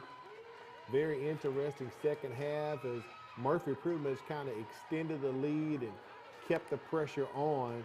You can kind of see Vigor, as we talked about it at the beginning of the contest, kind of sort of looking for an identity. Who's going to be the leader? Who's going to step up for the Lady Wolves, Coach? Well, again, Coach Cleveland, that's his 9th win so far. He's got these girls playing really, really hard. and smart. They weren't forcing the ball in late, and they went to a spread offense, was able to get to the hole. Right. They're a team to be reckoned with all through the year. No question about it, as long as they stay healthy. Staying healthy, correct. Stay healthy. If you're going to get hurt, if you're going to get sick, don't get sick after Christmas. Don't do that. As he picked up the 9th win, let's take a look at the final statistics for the ball game. First of all, I'm going to go straight to the bottom, Coach. Look at the rebounding there. Both teams even at 32 apiece. Wow, something else right there. And that kept Vigor in the game, in my opinion. The 25 free throws that Murphy shot compared to 15.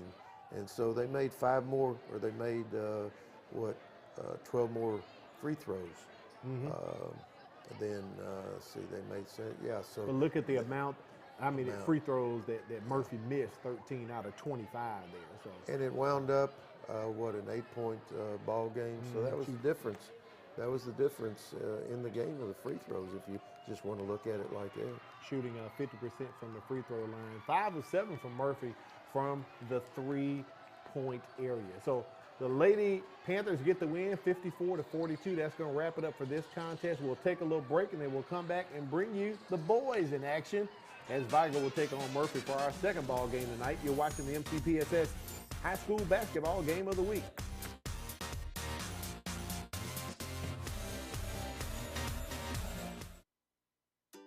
There's a lot to like about Mobile County Public Schools. What I enjoy about Mobile County School is the extra attention my teachers give us to help us learn. Teachers are liking their access to technology, and students are liking the quality of their education. I like the technology that's been incorporated into my education. And since 1826, you have trusted us to prepare your child for their future, and we like that. Mobile County Public Schools. We are learning today, leading tomorrow. Part of the experience of going to the Mobile Museum of Art was that it's there for everyone. Art is there to inspire, to give you other perspectives, and to make you think outside of yourself. The museum offers a critical service to the culture of the community. It's providing the opportunity to have eyes open.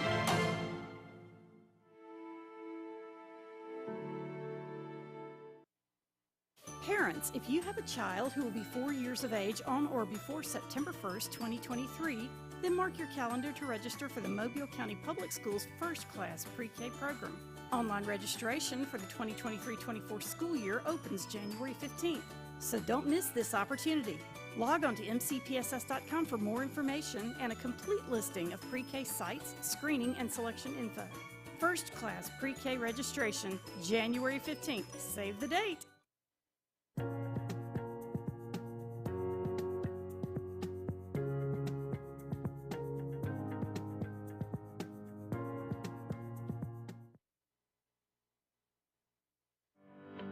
If you look at the numbers, Mobile County Public Schools is making great strides. With more than 53,000 students, 7,000 employees, and 90 schools, we are consistently increasing our 4-year graduation rate and our first-class pre-K program. We continue to strive for national recognition and continue to prepare our students for the global workforce. And we do all of this with one goal in mind, to equip and empower college and career-ready graduates. Mobile County Public Schools. We're learning today, leading tomorrow. There's a lot to like about Mobile County Public Schools. What I enjoy about Mobile County School is the extra attention my teachers give us to help us learn. Teachers are liking their access to technology, and students are liking the quality of their education. I like the technology that's been incorporated into my education. And since 1826, you have trusted us to prepare your child for their future, and we like that. Mobile County Public Schools. We are learning today, leading tomorrow. A teacher is one of the biggest investors in a community. They impact the lives of those we value the most. Teachers share knowledge which helps shape and mold our future leaders. Teachers show direction and help build a sense of purpose. Are you ready to make a change? For more information on teaching opportunities, teacher incentives, or to apply with the Mobile County Public Schools, log on to www.mcpss.com.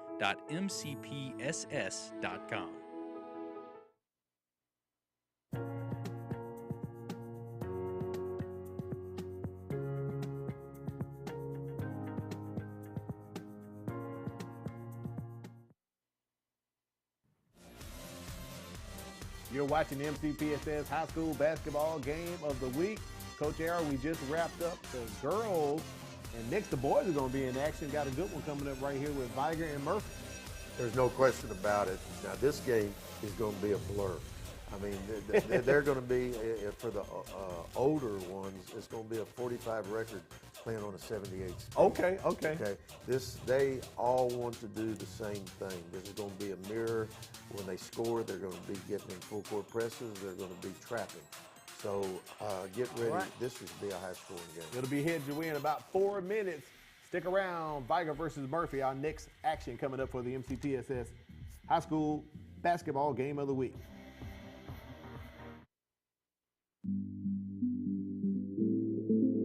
Mobile County Public Schools, the place that has it all. We have 90 schools that include rural, urban, and suburban schools of various sizes. We are also home to Alabama's first public school. We welcome you to come join our winning team.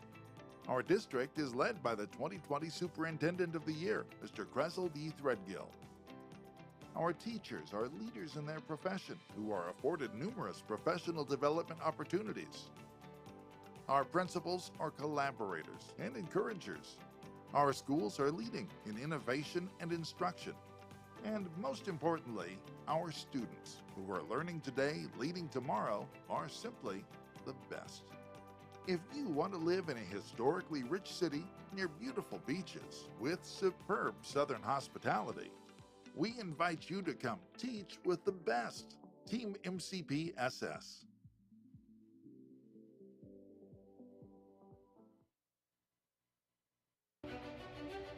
High school students, are you looking for a way to become a better leader? Then the Junior Officers Training Corps may be what you're seeking. If you would like to develop self-reliance, learn ways to be more responsible, and improve your communication skills, you can do that and more when you register for the Junior Officers Training Corps. The JROTC program is available to all high school students in Mobile County. JROTC, we build a better you. Thank you. You're welcome. Ayla, hi. Oh, hi, Sierra. How are you? Good. How are things? Things couldn't be better. What do you mean? Well, I just started this new job as a school teacher with the Mobile County Public Schools, and it has been a life changer. Great benefits, the hours are great, and great students. Just overall, it's a great opportunity. Oh, wow, that sounds great. I'm going to look into that. You should. For more information, visit mcpss.com/job opportunities. You've got questions? We got answers. mcpss.com. Whether it's attendance zones, school calendar, lunch menus, or registration information that you are looking for, you can find it right here, mcpss.com. You can also get the latest news and district-wide calendar information, and it's just a click away. So when you need to know, and you need to know right now, check us out, mcpss.com.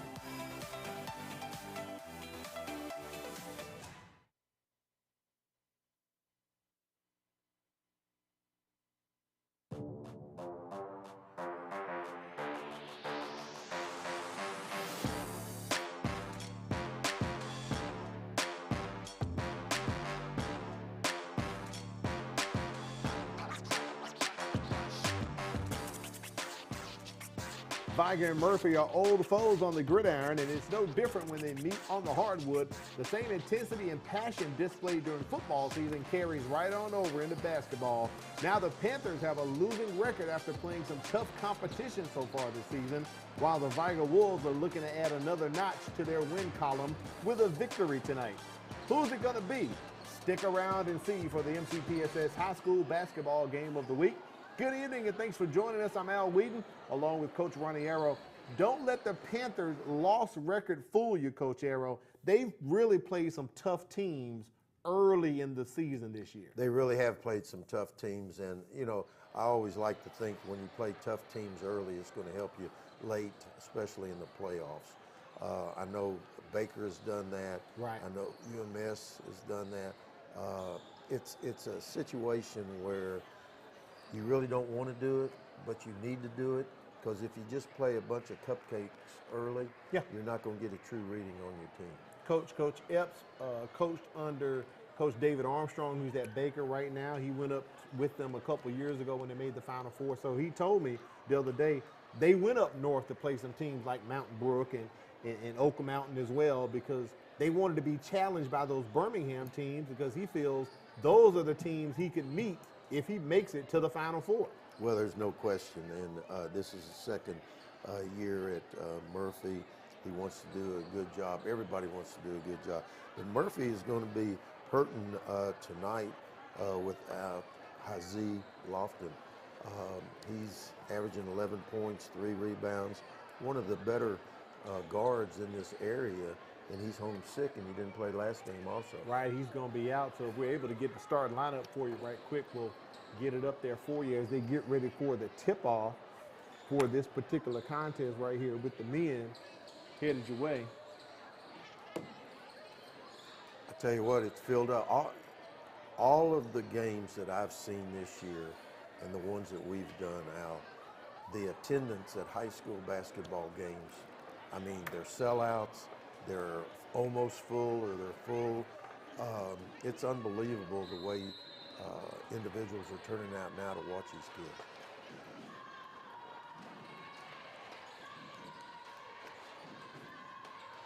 Murphy wins the tip there. It's TK Barnett who's going to be running the point. Vigor's in a 2-3 zone, starting out a 2-3 zone. And Murphy just working the ball left and right, trying to look for the high percentage shot. I like what they're doing. They're leaving a man at the free throw line to get it into the middle to go to the backside. Barnett's shot is up, rims out, and he attempted that 3. And we're going to have an early foul on the play. Nice rebound by Tyler Dixon. Well, I'm sorry, no foul, just a tie up on the floor. So possession goes over to Vigor. Here the starters right here getting the start for Vigor. Tyler Dixon, Jermaine Holcomb Jr., Darius Atkins, Farron Brown Jr., and Terrell Johnson. For Murphy, TK Barnett, Brian Jackson, also Kenley Simmons, Cam Dickerson, and Jaden Mangrum. And we do have a foul right there. We have called against Murphy early in the ball game. We've got Vigor starting out at 2-3 zone, and we've got Murphy starting out in man-to-man. That shot off by Tyler Dixon. Quick rebound, put back in. No, rims out. No, this is one of the things that's been hurting Murphy bad, is they've been getting out-rebounded in every game. They've got mostly guards on their team. They've got a couple kids that can play inside, but the bottom line is they're going to have to be able to rebound with anybody they play this year. Farron Brown Jr. picks up his first foul for the Wolves. First team foul against Vigor. Somebody's going to have to either hit the middle or penetrate, because they're just playing around the horn. They're not making two-take and pitching to the open person. If teams do that and just pass the ball around the horn, all they're going to wind up getting is a three-point shot. Pretty much, because you're on the perimeter out there. You're not working it inside. That ball hadn't touched number 5 at all at the free throw line. It's got to be able to go in there. That's Kenley Simmons. He's got to be, and he's a freshman, he's got to be able to touch the ball at the free throw line so that you can throw it backside. Foul on Jermaine Holcomb Jr. picks up his first. That is the challenge for Murphy. They don't have much Good size. finish. Their tallest guy is 6'4", Devon Brisker, but he's not even on the floor right now. As Murphy gets on the board first, that's what Coach Epps said. You know, we got to try to overcome our size. So basically, we got to work on fundamentals, how to block out.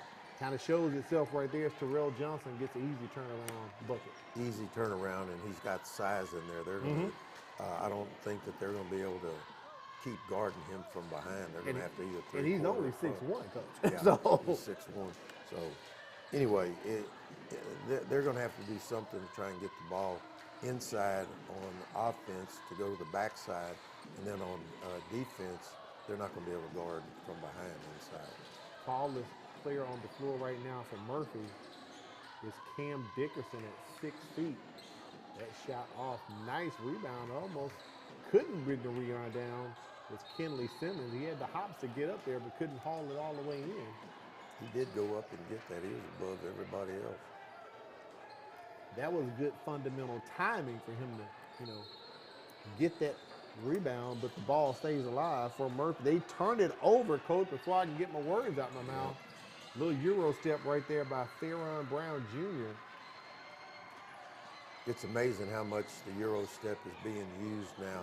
We're teaching it a lot more in our lessons in the classroom, and we're teaching it at early ages also. See there, guarding from behind again. Kenley Simmons, he's going to be getting in foul trouble if he continues to guard from behind. Traveling right there on Jaden Mangrum, and I believe he may have tweaked an ankle. He's going to check out for a second, Coach. Coach Jackson jumping up in there trying to get their attention. Shot of Andre Epps right there on the sideline. In the Herman Mazel Gymnasium on the campus of Murphy High School. Al Weed and Coach Ronnie Arrow. We're inside of MCPSS Sports Central bringing you the action here. Traveling on the play. Kind of a bit sloppy here early, Coach Arrow. TK Barnett drove middle, and he thought he got fouled. He didn't even shoot the ball, but there was no foul call. You've got to continue to finish the play when you drive in there. You don't have the whistle. You can't think what the official's going to call. Right. You've got to hear what it's going to call, if it's going to be a foul or not. Vigor moving the ball across the court. Up the middle, cannot finish. Terrell Johnson, they get it back out to him. Johnson showing his athleticism. Jumper's no good. And we're going the other way. They're going to call an offensive foul. Well, Murphy's going to have to figure out some way to make up the 11 points that Hazy would give them on the games. I don't know when Hazy's going to be back, but he's a key for this team to be able to do what they want to do throughout the year.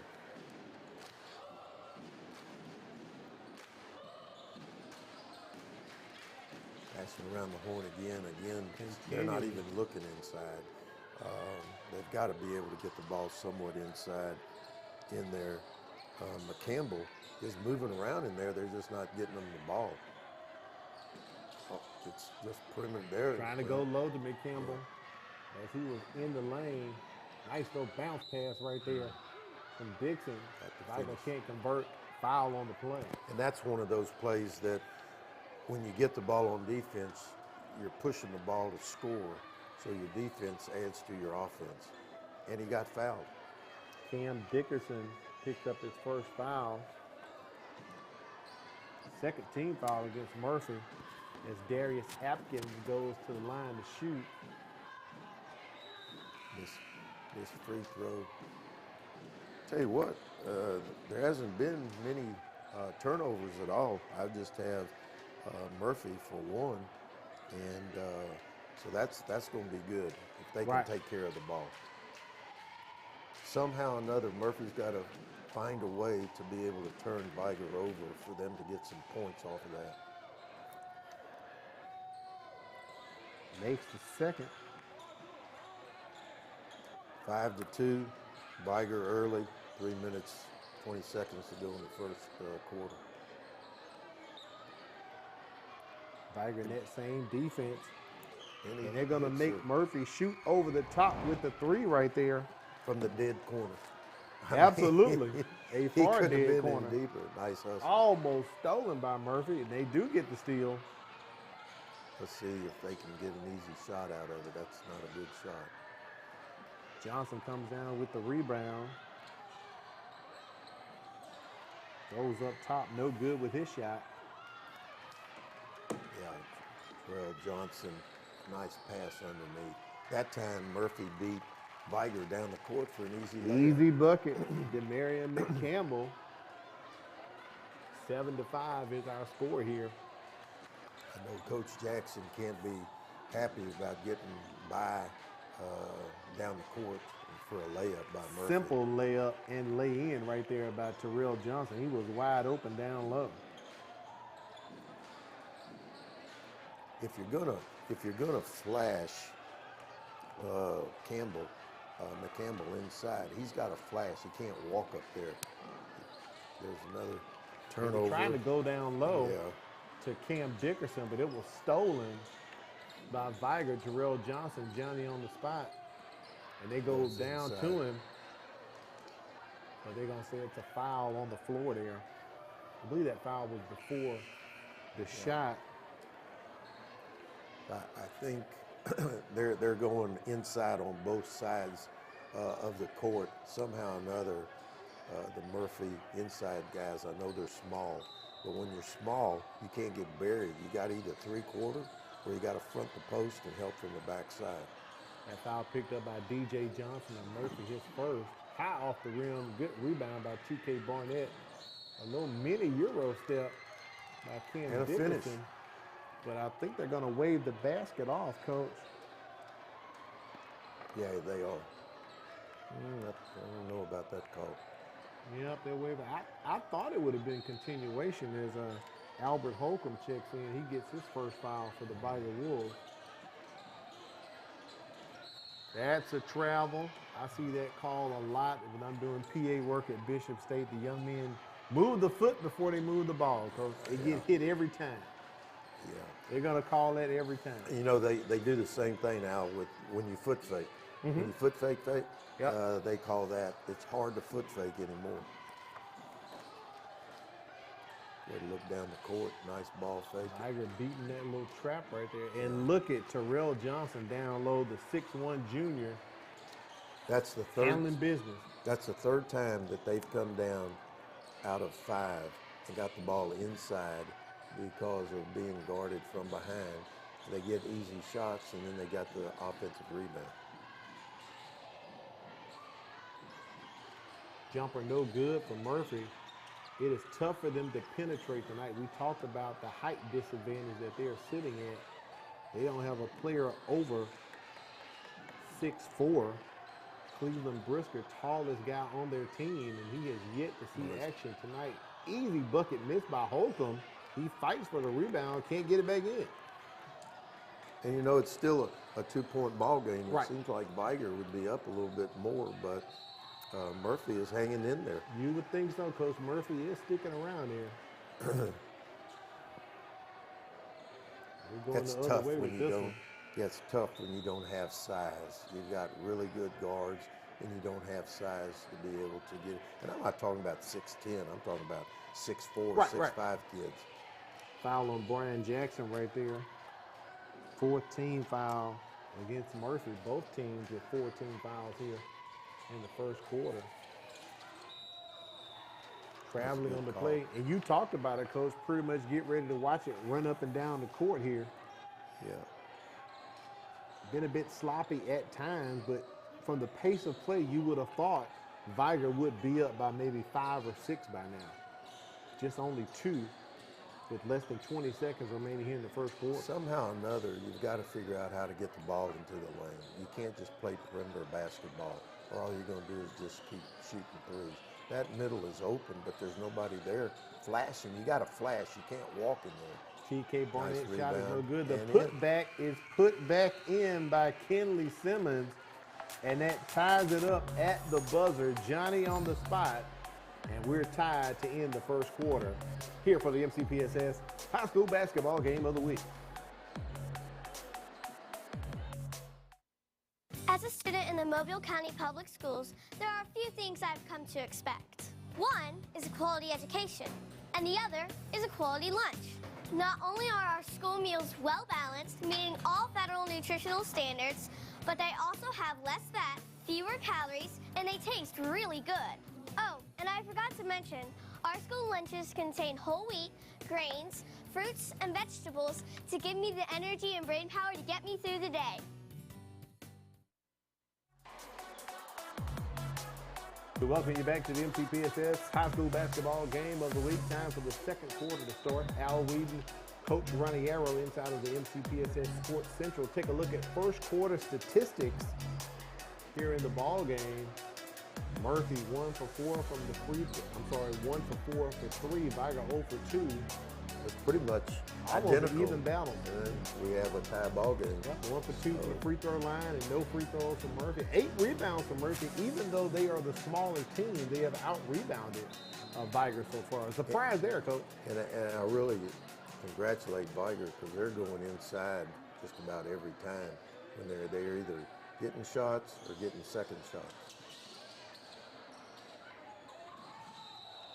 That is a travel against Jaden Addison, a late add to the ball game tonight, his first appearance, and he comes in and commits a travel. Vigor staying in the 2-3 zone. That's primarily where they've only gotten the ball a shot from is in that deep corner over there. You're right about that, Coach. Vigor continuing. I mean, why go man to man? You have the size advantage. Just kind of put the pressure on them, make them play out the perimeter. As Murphy trying to work it inside. You either got to penetrate to the middle or you got to pass it to the middle, but you got to get the ball to the middle. A long three from TK Barnett rims out. Jackson gives it back to Barnett. Barnett works it back over. Murphy trying to find a way to get a bucket right here as we're tied 9 apiece in the second quarter. There's a quick flash by Barnett in the lane. Tried to dish it over. He heard you, Coach. That's the first time that they flashed the post and hit them, and they almost got a high-low, and it's still their ball. They've got to get the ball into that lane to be able to do something against that 2-3 zone. Ball on the floor. Nice hustle. Cam Dickerson with it. There it is down low to Simmons. And Simmons is fouled on the play. You know, one of the things as a coach, you know, if you don't have a tall team, then you have to figure out ways to still get the ball inside, to go outside, or to go inside at the free throw line to look for high-low, or then pitch it to the wings for a wide-open shot. First free throw attempt for Murphy tonight. I like Simmons. He's active. Got a nice stroke with the ball. And here comes the pressure. We'll see if they're going to trap out of it. Yeah, here they come. 1-2, 1-1 trap. Vigor looking to get the ball across the mid-court stripe. There it is. And stolen by Murphy. Got a 3-on-2 situation. And they're going to call a foul. I believe that's going to go against Jaden Addison, his first. I love it when you play good defense and you get paid off by points, either free throws or scoring. And they count the bucket for Cam Dickerson. They're calling goaltending as well.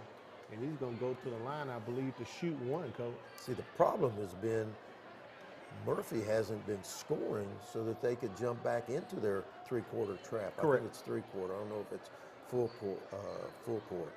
But they've got to score so that they can jump in and use their quickness for all the guards that they have so that that goes to their advantage. Panthers entered the second quarter attempting no free throws. So far, they've been to the line 3 times. They are now 3 Here for comes 3. their trap. Yeah, it's There it is. three-quarters court. And you can do that after a made bucket. And another turnover. Another turnover. Shout out to my buddy Jack Jackson watching us live on YouTube. We appreciate the support on social media. If you watch us on YouTube or Facebook, we do appreciate it. Or on one of the cable outlets, Mediacom, ATT Uverse, or Xfinity. Al Weed and Coach Ronnie Arrow bringing you the action here. Now Vigor versus Murphy. Now they've gone man-to-man. They have and switched up. Murphy has opened it up. Look how wide the lanes are. Traveling on the play, called against Murphy, checking in for Vigor, back in, Faron Brown Jr. He has 2 fouls, but Coach Jarris Jackson going to put him back into the ball game. Even though they didn't score, the ball's down at the other end, they're still going to jump into the three-quarter 1-2, 1-1 trap. Panthers up 14-9. get it across the timeline. Way to look over it. Atkins works Nice it ball across. movement. They are moving it quite nice. Easy penetration. Try to get it down to Johnson, but they could not. He leads the team in scoring at 18.6 points per game for the Vigor Wolves. Here comes that blur that I was talking about. They're getting up and down the court.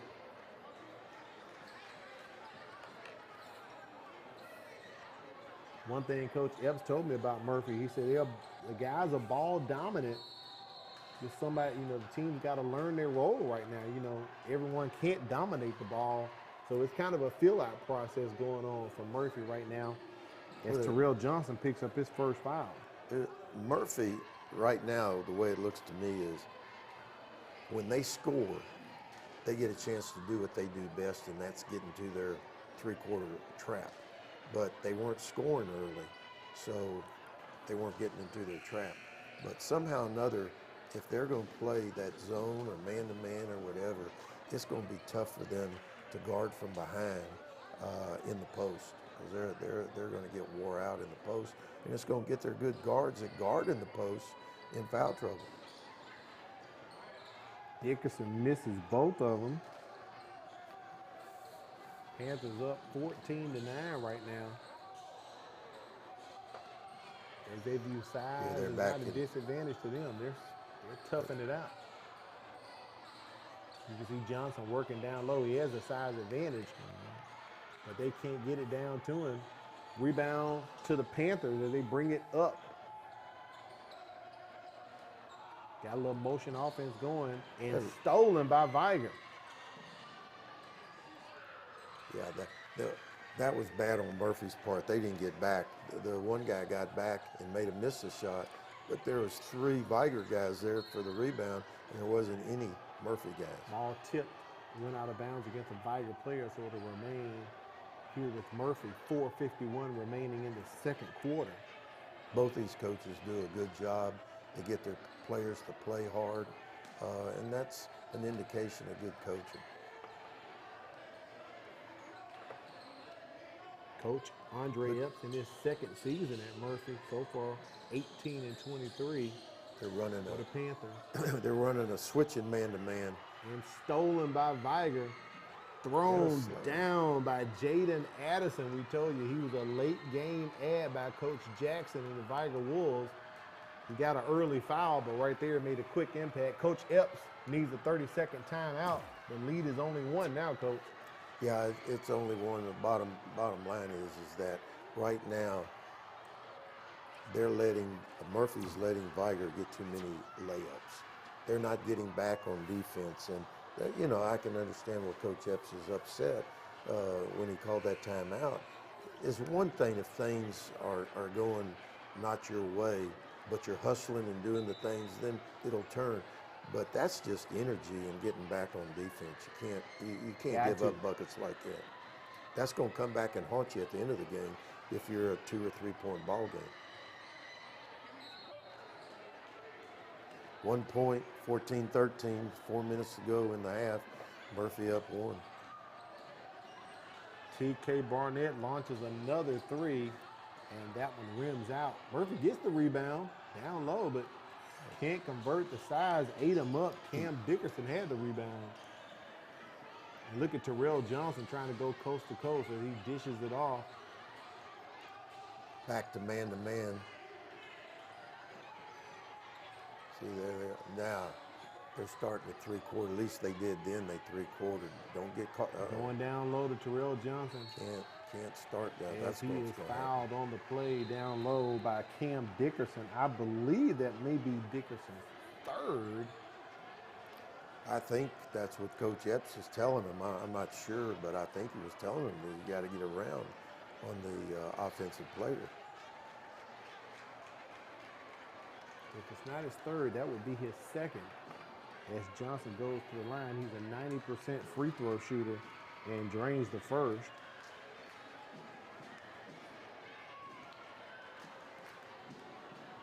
I'm still waiting for my man Dubose to get in. Come on, Micah Dubose?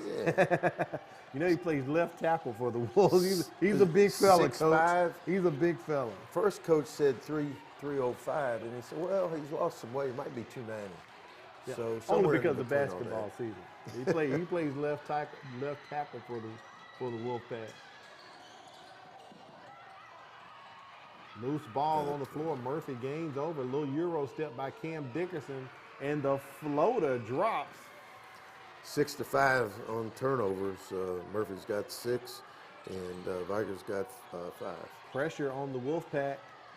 Little touch pass down low and back out. Nice Trying to read. go high-low. Does not work. Turnover as Coach Arrow picks up his pencil. Tracking those turnovers tonight. And look at TK Barnett in and out with the Euro step. No good. They're going to call an offensive foul against TK Barnett.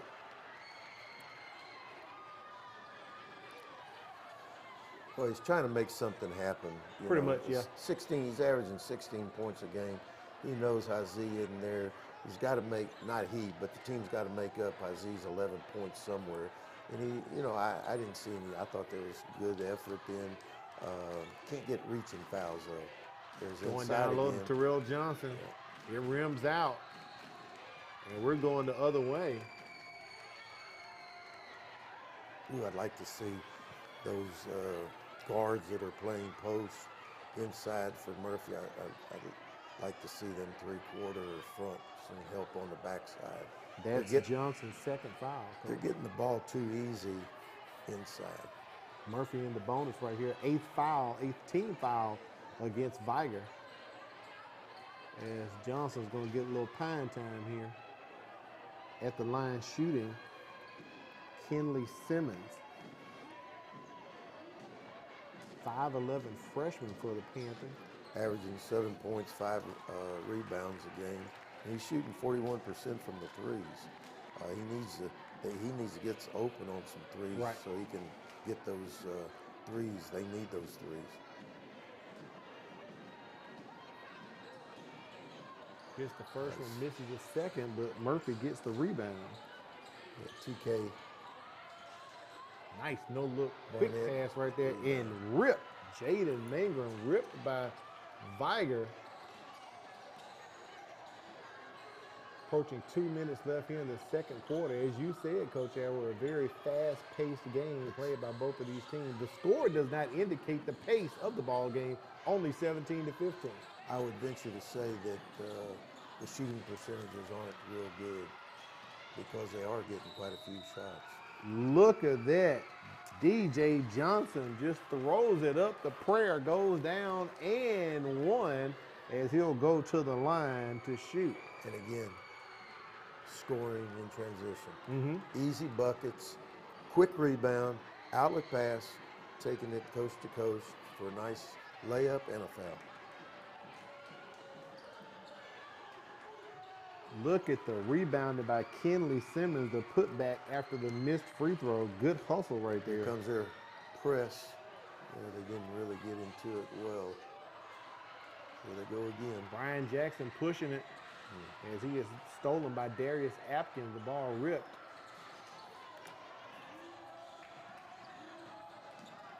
Addison, nice pass down low. Vigor can't convert it. In and out. Jermaine Holcomb Jr. in disbelief that his basket didn't drop. Very smart. Bad decision. TK Barnett doing a little too much ball handling there, Coach. You got to remember there are 4 other guys on the floor with you. Yeah, and he drove in. There was no spacing. He drove right into the Vigor guy. Murphy up 21-15, a minute 20 here. 30-second timeout has been signaled by the officials. I don't know if Vigor called it or Coach Andre Epps from Murphy called it, but I'm going to say that's an opportune time, up 6, as you see Coach Epps talking to the young man right here. And the thing that's gotten them back into the game, they went man-to-man. They stopped the ball going inside as much because of the pressure outside and man-to-man, and they started transitioning the ball and scoring out of their transition defense. Got a note from Coach Epps says Murphy's going to have open house January 17th from 4:30 to 6:30.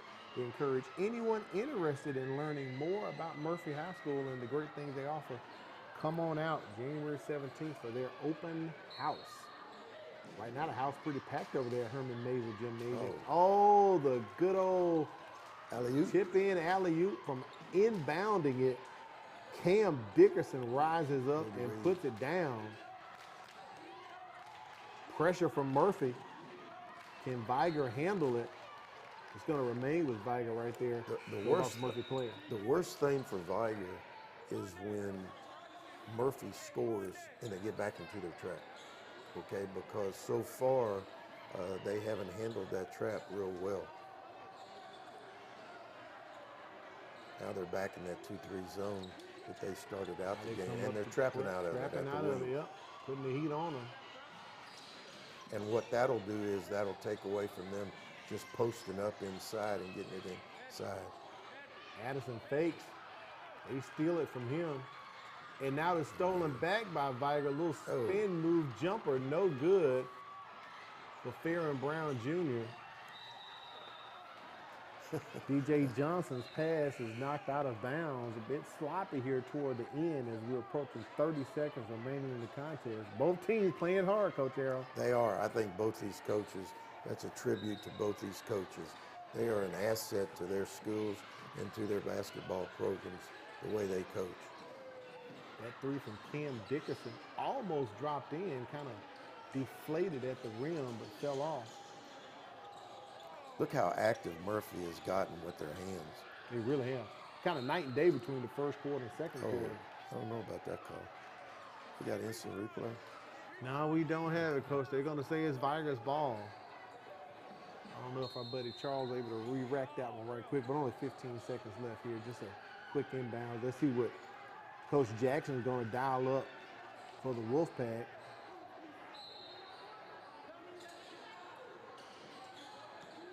I think Addison wants to launch that three, but they have the pressure on him.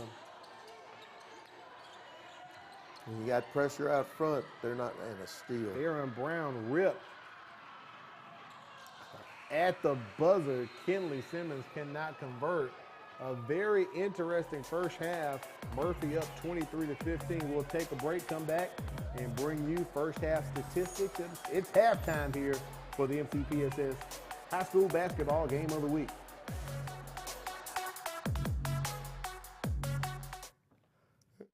Each month, more than 90 guns are reported stolen from unlocked vehicles, creating the potential of serious injury or death.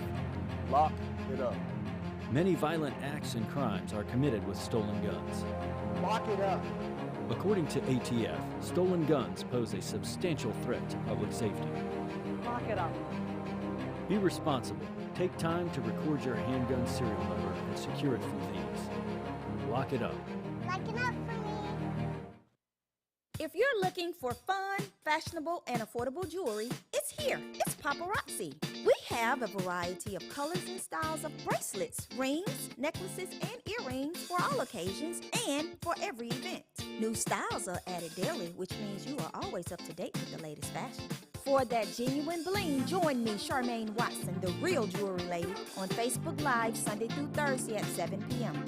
It's cute, it's fun, it's fashion, it's $5, it's Paparazzi. This is a program for any middle school student who's actually behind. This opportunity offers kids a chance to do 2 grades in 1 year. If it wasn't for Star Academy, I would still be in 8th grade and probably still struggling. We are one-on-one. We have small classrooms, and we're able to give students that personal touch, that personal attention. I know I'm coming to see good teachers, good attitude, and also they're here to teach us what we need to learn. I have known since I was in 4th grade that I was going to be a teacher. I really just truly enjoy coming to work every day and working with different sets of kids and just watching them grow and learn. I couldn't see myself doing anything other than teaching children, being a part of children's lives, being able to inspire them in a way that some people just aren't able to do. And to know that every day is a new day, a new opportunity to make a difference in the child's life means everything to me.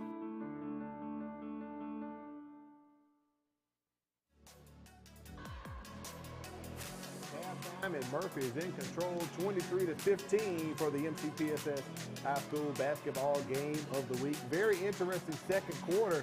Murphy kind of got things together, Coach Arrow. We know they're at a size disadvantage, but they took advantage of that smaller size to kind of basically use their hustle and make some points and then put that defense on it as you look at the statistics right here from the first half. Yeah, when I thought when Murphy went from their 2-3 zone to their man-to-man pressure, they were getting easy layups. Plus, Vigor wasn't able to get the ball inside like they were doing before. They were pushing the ball, scoring, then they were able to jump. The difference so far, in my opinion, was they were able to get into that three-quarter trap. And I guarantee you, Coach Jackson's in there right now going over how to break that three-quarter trap, because that's the difference in the game right there. Out-rebounded Vigor by 2. And three-pointers, only one so far tonight, 1 for 4 for Murphy. Vigor did put up a couple, 0 for 3 so far in threes. I'm amazed on the game before this one and this game that there's not more threes being shot up there. Because most of the high school games I've gone to, they've probably shot anywhere from 15 to 21 threes. Yeah, you're right about that. And tonight in both games, there hasn't been many threes. It hasn't been too many threes tonight. They've been putting them up, just not converting the threes tonight. So three-point percentage definitely going to be down for both teams tonight, Coach. Yeah, I've got 8 turnovers for Murphy, and I've got 8 turnovers for Vigor. I see your tallies over there. I see my and you're tallies. tallying them up. Yeah. I'm taking notes from you. Hey, well, you know, I try to keep the information in front of you as best as possible. One thing Coach Ellis told me, he said this team is young, they're learning how to play together, trying to form some chemistry. But so far, doing pretty good tonight on top of Vigor. Somewhat of a surprise. I thought the game would have more points. The pace of the game has really been flowing. They just haven't been able to convert points, both of the teams. At different times, you know, I think taking away just getting the ball inside when Murphy was falling back to 2-3 zone, they stopped doing that. Right. And Murphy caused that because of their full court pressure. All right, Coach, we're going to take a break. We'll come back and talk to you about what adjustments needs to be made on the other side of this break for both of these teams to get the win tonight. You're watching the MCPSS High School Basketball Game of the Week.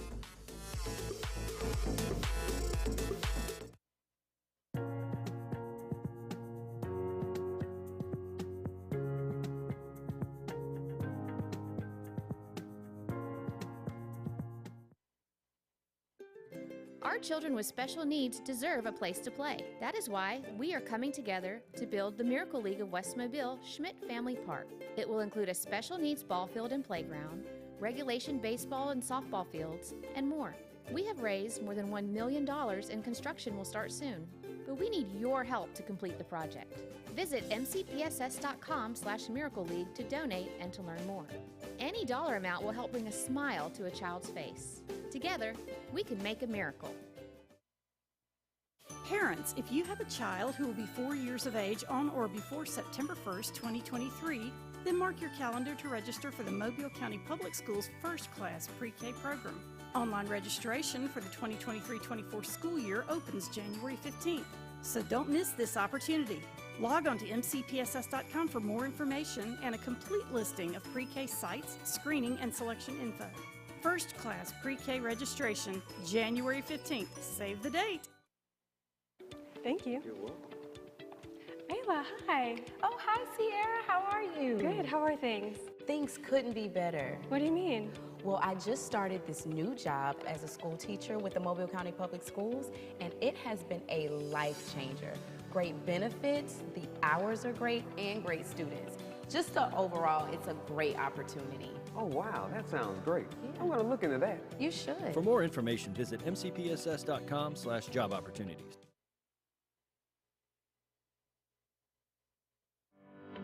If you look at the numbers, Mobile County Public Schools is making great strides. With more than 53,000 students, 7,000 employees, and 90 schools, we are consistently increasing our 4-year graduation rate and our first-class pre-K program. We continue to strive for national recognition and continue to prepare our students for the global workforce. And we do all of this with one goal in mind, to equip and empower college and career-ready graduates. Mobile County Public Schools. We're learning today, leading tomorrow.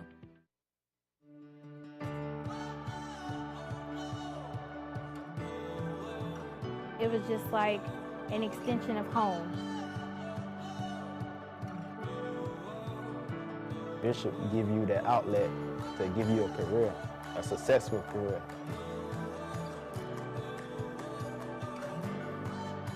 We're doing some great things at Bishop State. Keep an eye on us.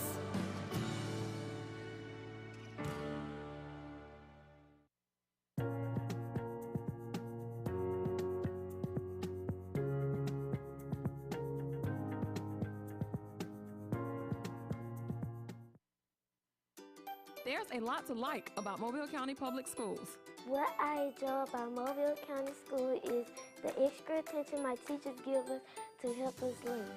Teachers are liking their access to technology, and students are liking the quality of their education. I like the technology that's been incorporated into my education. And since 1826, you have trusted us to prepare your child for their future, and we like that. Mobile County Public Schools. We are learning today, leading tomorrow. We welcome you back to the MCPSS High School Basketball Game of the Week. Make sure you mark those calendars. Starting Monday, December 19th through January the 4th, winter break, Christmas and New Year. So the kids are going to be out of school. MCPSS will be closed during this time, but classes will resume. Kids will resume January 5th. So parents, the fun will be over pretty soon, Coach, into the new year. So you have to send them back on January 5th. But sure? a well-deserved break. Are you sure? Yeah, I'll be sending mine back. I'm You'll pretty be sure ready, about huh? that. You'll be ready, huh? If they don't want to go, they're going to have to get up out of the house some kind of way, Coach. Let's talk about second half. What type of adjustments do Vigor, what do they need to make? Coach Jackson and his Wolves, what do they need to do? Well, if Murphy comes out and is able to score and jump into that three quarters, they're going to have to take care of the ball and get good shots. They were relying so much on getting inside and scoring and taking advantage of what size that they do have inside and fouls. But now it's turned, they're not able to get the ball inside as much because Murphy's gone man-to-man. Right. And when they've gone man-to-man, they're putting pressure out there, going down and scoring, and jumping in that three-quarter 1-2-1-1 trap. Now, as far as Murphy, what do they need to stay on top and go ahead and get the win for Coach Epps and his crew? They got to do everything they can. That Vigor cannot come down and just throw the ball inside. That can't happen because everybody just starts looking at the ball going inside. Everybody starts standing around. The reason why, in my opinion, Murphy is ahead right now, those points that they scored on their press got them going. Gotcha, yeah. They gave them the motivation, gave them the juice to get going.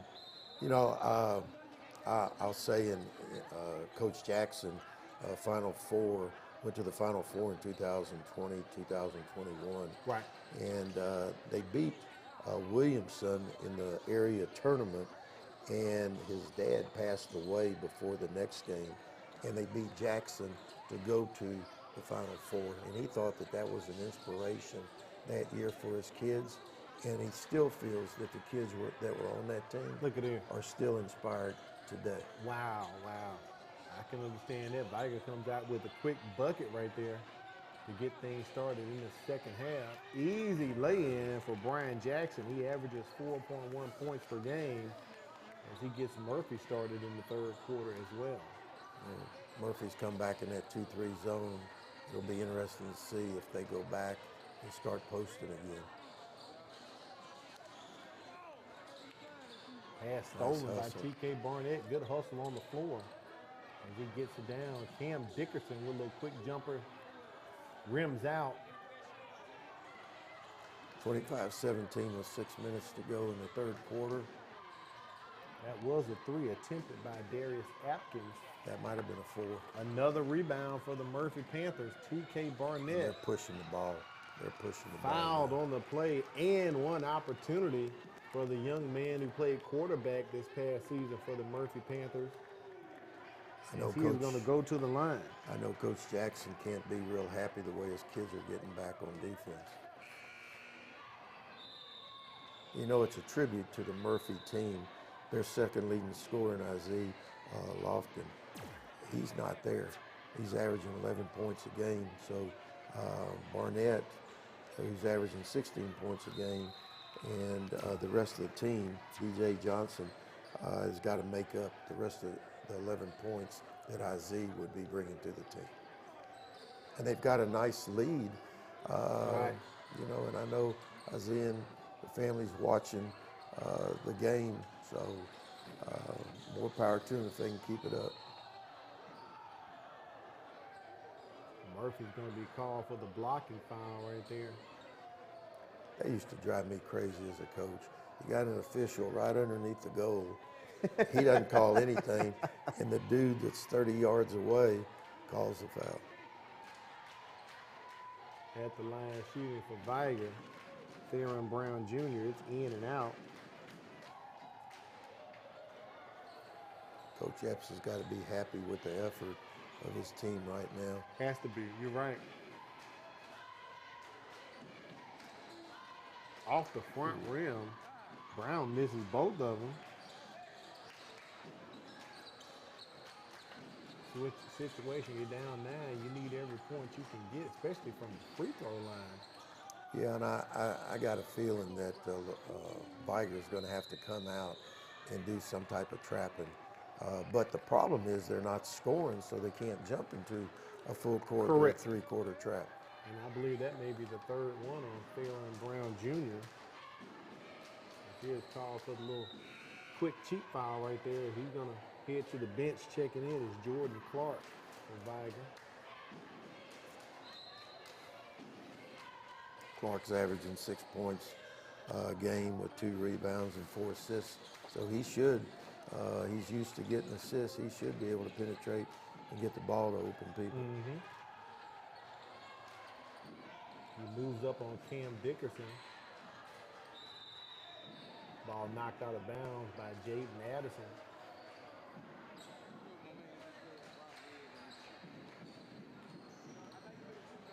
Dickerson penetrates, kicks out, and they convert the three, Coach Arrow. I'm going to tell you what. Nice three by Jaden Mangrum. I don't know about past games, but a 4-8 record, they don't look like a 4-8 team right now. As we said at the beginning of the show, they play some tough competition. They have. And that's what Coach Epps said with my interview with him the other day. He said, I want to prepare them for basically the second half of the season. And he's talking playoffs. That's what he's talking about. He indicated, Al, that 4 of their losses were to ranked teams. Right. So he said, don't let our record fool you. You know, we play some tough teams. I made the schedule on purpose that way to do that. 3 by TK Barnett, rims out. Nice rebound by Cam Dickerson. Kind of hesitated for a second, Coach Al, before he went in, but he's fouled by Jermaine Holcomb Jr. Cam Dickerson going to the free throw line. He really did a great job on the offensive boards, and I thought that bucket was going to be in, but it rimmed out. Murphy up 31-17, all in control. Vigor trying to find something here. You know, and you look at Murphy's bench, they only have 3 guys on the bench. They have 8 guys that are capable of playing tonight. Coach Epps got any eligibility left? I don't know, but he did tell me that they were going to work on some fundamentals over the weekend. You know, they haven't played since Friday. They played Tuesday. They blew out Mobile Christian 79-59, but before that they played last Friday. So a timeout called on the floor. 33-17, the Panthers all over Vigor right now, Coach Arrow. Yeah, and again, I think the energy coming from Murphy is helping them be able to get the ball to the right people, make good decisions. Then them jumping back in that trap has really, really ignited their energy level. And when you're energized, then good things start happening for you. Just talked about Murphy blowing out Mobile Christian Tuesday. Vigor lost to Davidson right at the buzzer, 50-49 on Tuesday night. And they've already played a region game this year. They lost 49-45 to St. Paul's last Friday night. The reason they played a region game, they're in a 5-team region along with Citronelle, Faith Academy, LaFleur, and St. Paul. So Coach Jackson said, to kind of make things better in January, you need to play one region game in December. So that's how they've actually played one region game so far this year for Vigor. I tell you, another team, they're back in their trap. Another team that's playing real well right now is MGM. They've got some athletes, and they're playing really well. One team, kind of, a lot of people may not know, under the radar right there, doing a good job out there, Coach Robertus Kimball and the Vikings. So looking forward to possibly seeing them on the network coming up sometime in the new year if we can. That would be good in the near future, but I guarantee you between them and Baker, that's going to be ahead of the game. Terrell Johnson comes up short on the three. Wide open on the other end. T.K. Barnett behind his back, showing his athleticism as he fed it to Brian Jackson, who was fouled on the play. Well, fouled by Jaden Addison. Again, what happened? One rebound, length of the court pass, and a foul. So they're really pushing the ball. They're energized. They're getting up and down the court with confidence. Jackson hits the first.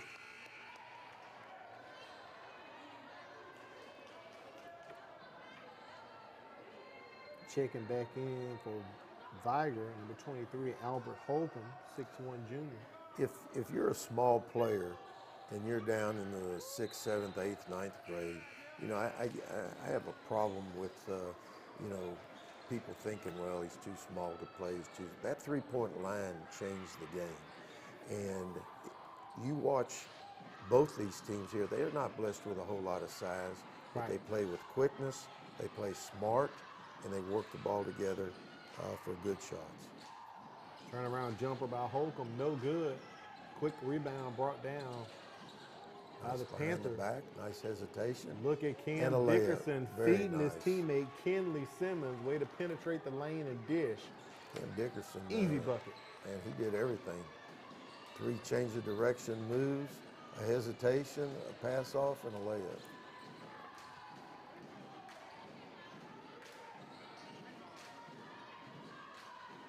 Shot no good. Put up by Terrell Johnson, leading scorer for Vigor. We're going a fast break again. T.K. Barnett with another 3, no good. Good position by Albert Holcomb underneath for that rebound. Vigor moves it up the court. Shot is off. Holcomb went up for the rebound, couldn't grab it. Brought down by Mangrum. You know, let's give credit where credit is due. They started out, Vigor started out getting the ball inside, and they were beating Murphy badly. And the tide changed, and for whatever reason, Vigor stopped going inside. And it's really helped Murphy be able to get the ball get the downside and not get any fouls inside with their smaller team. Murphy up 20 right now. Your eyes are not deceiving you as the Panthers just opening up on that last possession if we're able to re-rack it. Vigor kind of laid off. They thought the ball was out of bounds, and Kenley Simmons hustled, kept going, Coach, and no one was around him as he laid it off the glass. Watch the replay right here if we're able to get it up. Vigor thought the ball was going out or the play was over, and they just stopped playing all of a sudden. And look right here, you know, no one's there. Simmons wide open. Yeah, they just stopped. They thought there was going to be a whistle. Right. You have to play to the whistle or sometimes through the whistle if you can. You know, Al, if you look at the score right now and Murphy's up 20 points, you would say, boy, they must be really hitting their threes. No, there's no threes. There's no threes being made in this game. That ball thrown back court by Cam Dickerson. Errant pass by Dickerson. So quick basket. Here's a little turnover. Trying to cut into that lead some more for Vigor. Oh, good reach around right there by Marion McCampbell. 3 quarters. I guarantee you, Coach Epps had a talk about guarding from behind in there. 3 quarters turnover. That's another turnover. You got to get your pencil out. Yeah. Statistician. Dickerson passes nice it over. Cut to the hole. T.K. Barnett back to Dickerson. Look at the motion in their offense now. Moving without the ball. Good job. Good rebound right there by Mangrum. Dickerson's 3 is no good. They're going to go back to him. He's putting on a little dribbling clinic. Drives it in. The layup no good. Vigor moving quick. Jordan Clark cannot convert the basket, Coach Arrow. Loose ball, and Murphy has it now. Yeah, they need to, you know, again, play smart. They need to have the ball, get a good shot, penetrate, pitch, wide open. Can we make a three? DJ Johnson drops a the three. trade. That is a three. We are witnessing a three in the ball game. Oh, errant pass by Vigor, lost. TK Barnett, he's going to try to take it in and does with the layup. Timeout. I think Coach Jackson is going to need to get a TO here to calm his guys down. And there it is right there. Coach Epps fired up for his Murphy Panthers, all on top of Vigor right now. We bring the best out in people, in teams. I mean, I cannot believe that Murphy is a 4-8 team. And I tell you what, they're beating a good team in Vigor, who's what, 7-5. You know, this isn't just a team beating a bad team.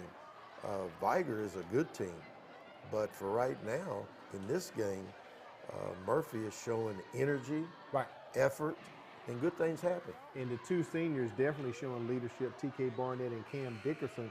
The other senior, Hazik Lofton, is out, so only 3 seniors. This is a young team, the Murphy Panthers, this season for Coach Andre Epps in his 2nd year at Murphy High School. But right now, they're putting on a clinic against Vigor. They really are. 44-21 is our score. 90 seconds remaining here in the 3rd quarter, and Murphy has continued to open up this lead against Vigor. If I'm correct, Vigor's only put up another there it is 3. right there. There we go. 6 points here in the 3rd quarter. 44-24, Murphy up by 20. And Vigor pressing. There's plenty of time. There's plenty of time. Vigor just needs to put the pressure on the ball, take first passes away, no second shots, and push the ball and get a good shot. Lane wide open for McCampbell's layup. There we go. No good. Vigor hustles down the court. They cannot convert. Oh, they needed that bucket right they there. did.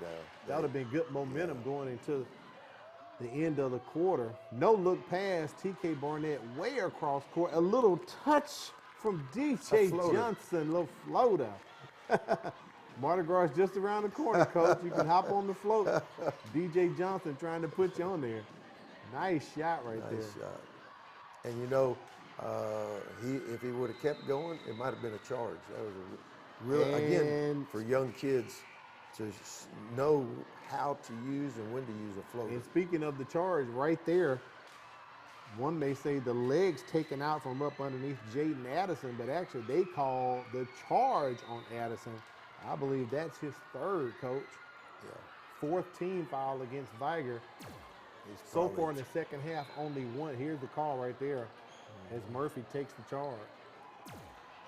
Only 1 team foul against Murphy here in the 3rd quarter. Very good quarter they have played. Whoa. Cam Pritchett checks in. That 3 no good. Nice pass. See, they're penetrating and pitching. I believe that went off the foot of Jacoby White. It will be Murphy's ball. And that's the end of the 3rd quarter, just that quick. 46-24.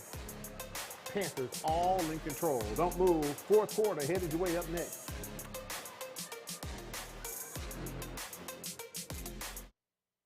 Hi, I'm Todd. And I'm Terry, and we'd like to invite you to join us as we take a look at nature in ways that you've never seen before. Come travel with us as we go coast to coast to uncover some of the most interesting animals. And some of the most beautiful scenery that's offered outdoors. You can join us on our nature adventures right here on the MCPSS TV network.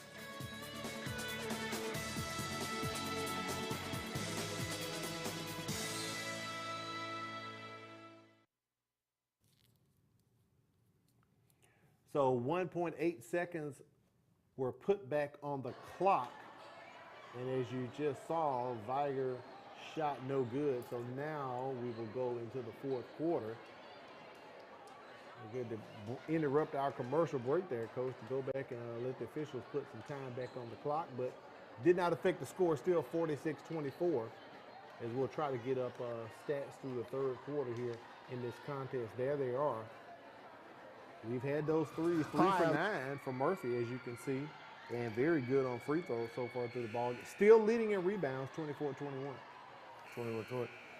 I think that as far as turnovers, Murphy's got 8, and I have 10 for Vigor. So that's not bad with 1 quarter to go. The biggest thing is that, again, Murphy has become energized. They smell a win. They going after it, but they're making great decisions with the ball. They're not just down, jack one, down, jack one. They're making great decisions. Winter break is upon us. Don't forget Christmas and New Year's. Kids will be out of school December 19th through January the 4th. Classes will resume on January the 5th. That's when you send the babies back to school, January the 5th. Down low, Addison. Nice play. Nice pass. Nice play. As Farron Brown Jr. gets the bucket. Now they're coming back with a press. And there's his defense as he kicks the ball. They're going to have to press at this point, Coach. Yeah, they're going after him full court press. Down 20 points. This time, gut check time here for the Wolves. Farron Brown trying to get back-to-back buckets. Does not. Put back by Dixon, no good as well. Loose ball on the floor. Yeah, great hustle. Picked up by Vigor. Terrell Johnson, leading scorer, with the finger roll through the lane. And Vigor trying to step it up here. You got to turn it on and keep it on for a while. Pull it. Play smart. Let them come to you. Brian Jackson pushes it over. DJ Johnson, Another floater. We got to get that kid on the float for Mardi Gras, Coach. That's 2 in the ball game. And a steal. And a quick steal. Cam Dickerson to the hole off the glass as Murphy extends that lead to 22. Murphy can do nothing wrong right now.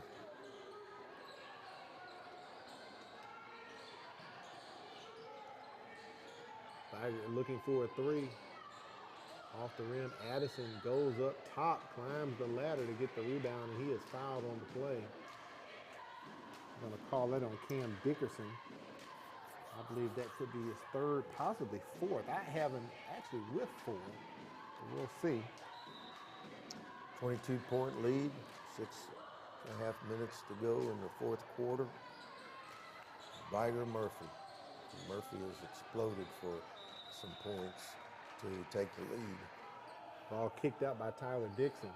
It'll remain with Murphy. And they've done it with steals. They've done it with 3-point shooting. They've done it with good decision making. Ball in the hands of Cam Dickerson. Lane was wide open, kind of hesitated, but he is fouled on the play.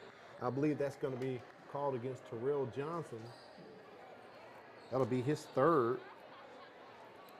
And that's going to send Cam Dickerson to the line to shoot for Murphy. You know, Terrell is averaging 19 points and 10 rebounds a game. And I don't know if he's going to right now. I know the 10 rebounds probably isn't going to be there for him. 19 points, still got a chance to do that. Dickerson misses the first.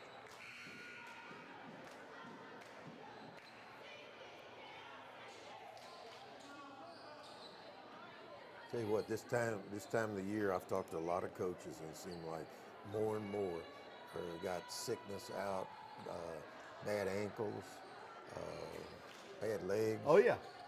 But this is the time to do it. Get them well for the end of the year.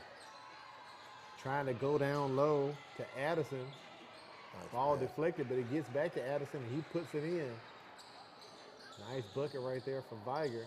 Trying to cut into the lead. It's still 20. 6 minutes remaining in the contest. They get a couple steals and score. They can get back in this thing. Still got to play some defense, but you can't foul like that. No.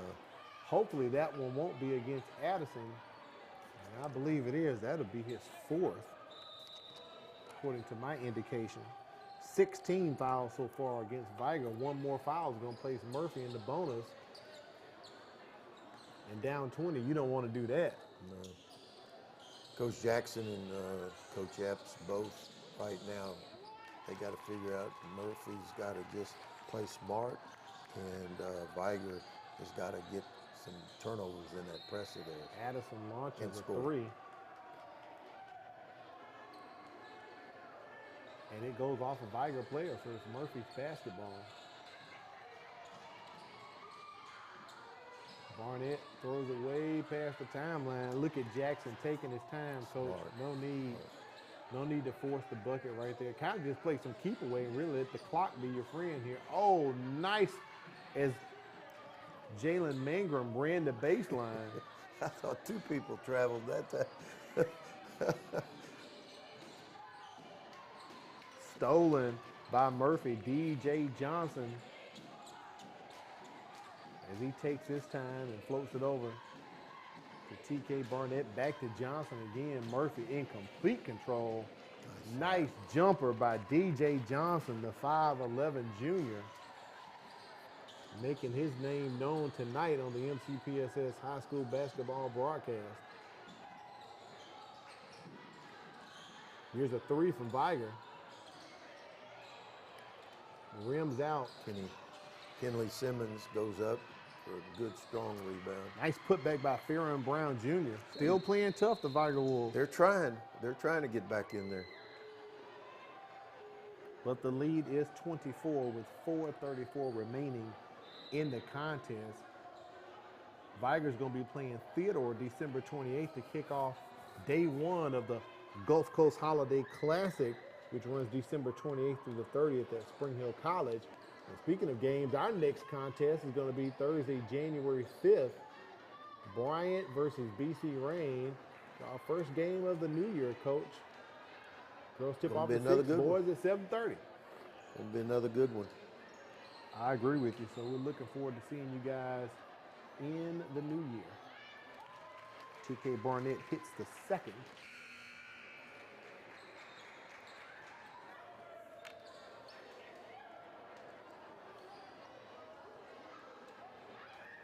Well, 55-32. We're going to see what both teams are made of now. You know, Murphy don't want to come down and start getting sloppy and taking bad shots and turning over. And Vigor's got to just play hard. There's to the point now where you don't need to foul. You just got to get the steal, go down and score, or get somebody a good shot. Barnett launches another three. He hasn't made one of those threes tonight that he's attempted. Look at Dickerson down low, hustling and fighting. Albert Holcomb comes up with the rebound for Vigor. We're going to call a foul right there as Daedric Bush is fouled by a Murphy player. Do you think we'll get to see Dubos? Coach, I don't think we're going to get to see Dubos tonight. Only the second team foul against Murphy here in the second half. So one thing about their play, they've been playing pretty clean. They have. Turnovers are not that bad at all. This time of year is when you got to stop turning that ball over. Addison with the turnaround jumper from the elbow. He's a 6'1 senior. No reach around by Vigor. Addison Johnny on the spot. Yeah, Coach gets Epps it off the might glass. Take a timeout here. I thought they would have called that timeout a little quicker. Maybe it was delayed as he wanted to get his troops over to the side and talk to him. We just talked about Vigor, their upcoming schedule for Murphy. They're going to host LaFleur tomorrow night. Then they'll travel to Baker. That'll be a pretty good game Tuesday night as Murphy will be at Baker, Coach Aaron. That will be. They'll get to see Murphy being able to continue to play like they did tonight against a good Baker team. Now, again, like I said, and we know they have some kids out at Baker too. They got injuries. They got. Right. I think David told me that they've got 3 kids with either COVID or the flu. So that can wear on you real quick. Sure can. But you got to show up and play, you know. Well, next man up, Coach. You know how it is. There it is. That's why you can put, 10 or 11 or 12 on the squad. So, you gotta be able to field the team. 55-36 is our score. Al Weed and Coach Ronnie Arrow here inside the MCPSS Sports Central, giving you this contest between Murphy and Vigor. Murphy all in control, pretty much sparked by a second half, if you want to call it, just really focus on scoring and playing some good solid defense and rebounding and never looked back after the second quarter. Never looked back. And they just kept adding to it, adding to it, adding to it. You know, I know going away tonight, Vigor's going to feel really bad, but they've got a good coach, they've got good players. They just got to go regroup and come back. That's what this time of the season is. District is important, and then after district, that's what you're working for. Nice pass. Behind the back pass, and T.K. Barnett hits Kinley Simmons for an easy bucket. Here's a three from Vigor, and it is drained by Tyler Dixon. Both bunches now. Uh-oh. 3 men on Barnett trying to keep somebody the ball got to be away open. from him, and Barnett is Somebody fouled. got to be right. If 3 guys are on you, 2 guys are open, but he couldn't really get the ball to anyone else. So they're going to call that foul on Jaden Addison. That'll be his 4th. I believe 8th team foul against Vigor.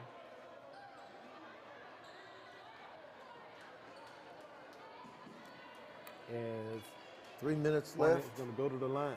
3 minutes left.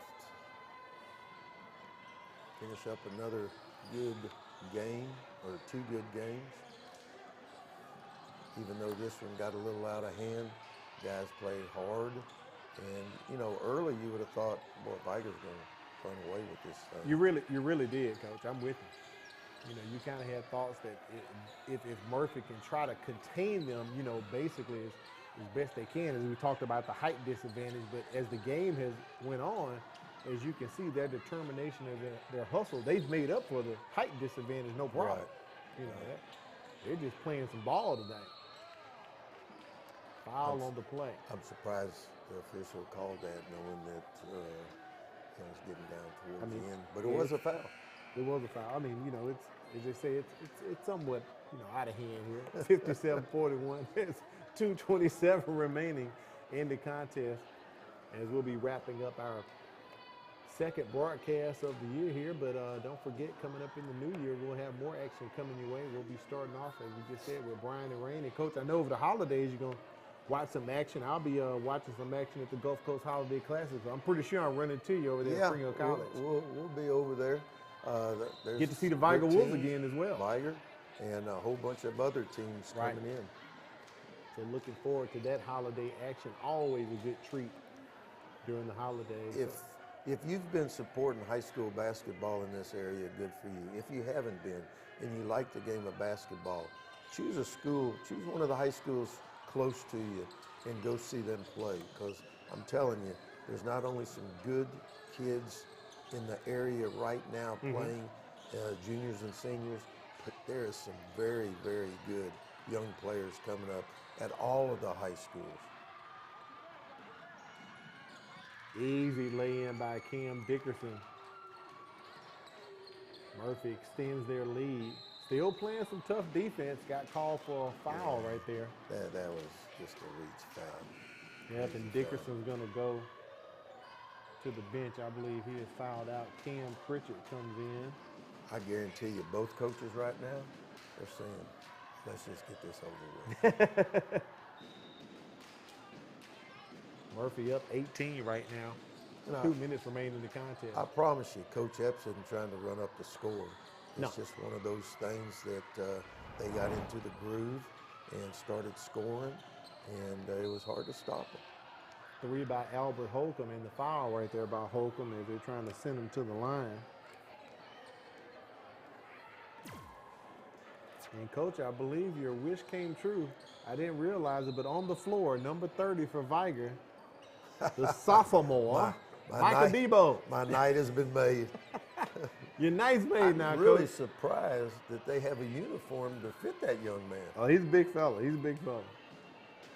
There he is right there. Just having fun. Oh, yeah. He's a great left tackle for the Wolfpack. I will have to tell you that. I've seen him in action a few times. And, you know, you sit back and say, you know, hey, you're a football player. I guarantee you, if he likes the game of basketball, like being out there, there's nothing that he could be doing better than playing basketball, Right. help his eye-hand coordination, help his footwork, all the good things that still help him be a great player in football. Especially playing on the blind side right there, protecting the quarterback. So definitely got to have some good footwork. Fouled on the play is Daedric Bush as he drives in to try to score. Then Marion McCampbell picks up the foul there for Murphy as we are 95 seconds away from wrapping this one up.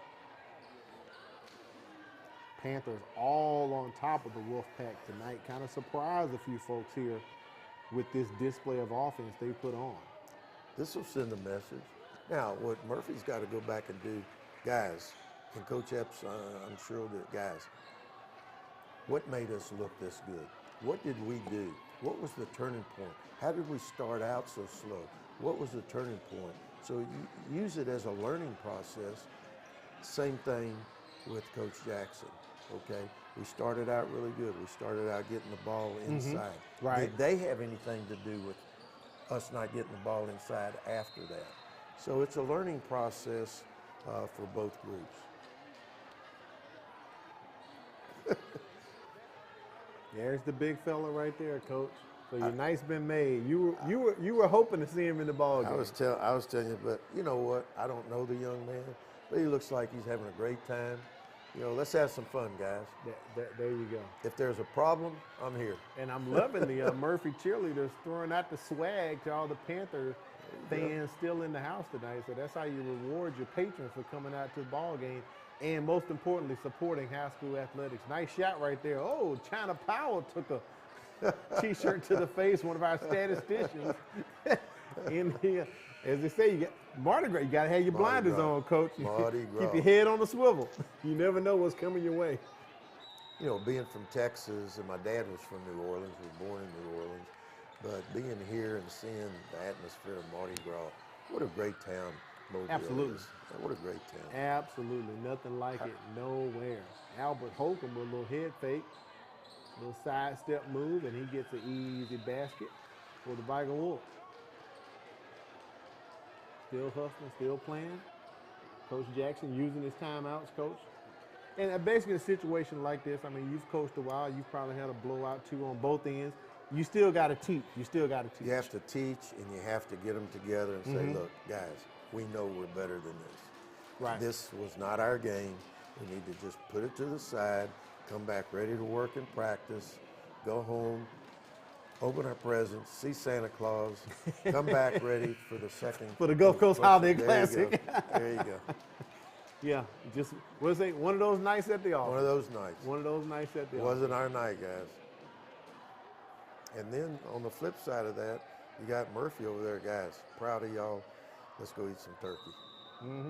But they're gonna have to face the LeBaron Fireline show Tuesday over at Baker, so their hands will be full. So no doubt about it. Try to have a repeat performance I of might what go they've over there done and tonight. watch that one. You know, with all my kids that come to me, even 5th grade, 6th grade, 7th grade, go see them play. Correct. But again, the older ones I get to see also. Definitely can understand that. That should be a good matchup as well. As we said earlier, Vigor is going to be playing Theodore December 28th. They'll be part of one of the teams with the Gulf Coast Holiday Classic over at Spring Hill College. At the line shooting right now, DJ Johnson. He's done well tonight for the Murphy Panthers as he hits the first from the free throw line. Under 1 minute to play here in the contest. Well, Al, it's always a slice of heaven working with you. You do a great job, but I've enjoyed being able to come and help be a part of high school basketball.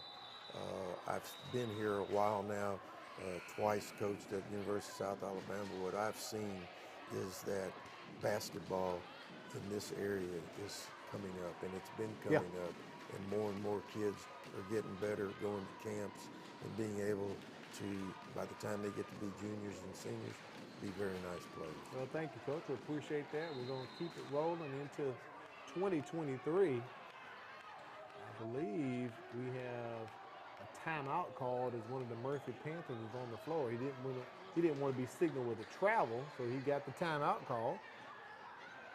So they won't have a turnover of the possession. 44 seconds remaining here. As we said, January 5th, Bryant versus Rain. That'll be our first ball game of the new year. We'll have the girls and the boys tipping off at 6 o'clock with the boys playing at 7:30. Our first time having Bryant on the broadcast. We had Rain last year, so we'll get a chance to see the Hurricanes play, Coach. Yeah, that'd be good. The more that we can get to see in this area, of high school basketball, the better. Hopefully, more and more people are going to watch us here to show how good these players and these teams are. Go tell your friends. We'll be back on January 5th. So same stations. Come see us. Cam Dickerson Nice dishing play. it over to Brian Jackson. I'm sorry, Kenley Simmons with the easy lay-in right there. As things about to come to a close here for Murphy and Vigor. A ball game dominated entirely by Murphy. First quarter was a bit close, but from the second quarter on, the Panthers turned it on and never let off the gas. There's Big Micah Debo's coach. Your dream has come true. The big fella with the points down low. He didn't exactly explode down the court. He did not, Coach. Nor did he have to. But he made the book. That's all that matters. He made the book. So Murphy gets the win, 64-51. A great contest put on by both teams tonight. But hats off to Coach Epps and his crew up at Murphy. No question about it. I'm happy for them. And I know that Coach Jackson will come back with Vigor and have their team back to where they want to be and need to be. Absolutely. We'll try to get the final stats up here in a moment as the Murphy Panthers are all celebrating and taking on to the floor to celebrate that victory over Vigor. I'll say, Coach, a slight upset, a surprise, if you want to say. I mean, it's a 6A team playing a 5A team, but on paper, pretty much you would have said Vigor would have won this ball game. Can't take anything for granted. When you're supposed to play and that bell rings, you've got to answer the bell that night. No matter what's going on, when it's all business when you go out on that court. You've got to do that. As we said, Murphy's going to be hosting LaFleur tomorrow night, so they've got a battle, and then they'll travel to Baker Tuesday. Here are the final stats for the ball game. Vigor actually ended up winning the rebound battle 34-30, but the field goal, they could not overcome that with the score 64-51. It was a 24-point lead at the greatest, Coach, but they kind of got it. They kept a little close, a little, what do you call it, trash points at the end. Yeah, trash points. And again, you look at the stats here, you can see why the score was the way that it was. Stats don't lie, and they'll tell you the story of the game every time. And your eyes do not deceive you. No. Vigor did not make it to the free throw line that much tonight. I had them 3 for 4 as well. So Murphy did play a very clean game, not very many team fouls against the Panthers. And, you know, I don't say it very often, but the officials did a good job. They were consistent. They were consistent, and they let them play. Gotcha. And they didn't take the game away from the players. All right, Coach, speaking of the game, our next ball game will be next year, Thursday, January 5th. Join us in the new year as Bryant takes on Rain. That'll be our next broadcast. For our director, Wade Ford, engineer, Fran Conaway, executive producer, Quentin Howard, our statisticians, Matt Moore and China Powell, and for the coach, Ronnie Arrow, I'm Al Wheaton. Thanking you for joining us for another broadcast of the MCPSS High School Basketball Game of the Week. Have a great holiday and have a happy new year. We'll see you in 2023.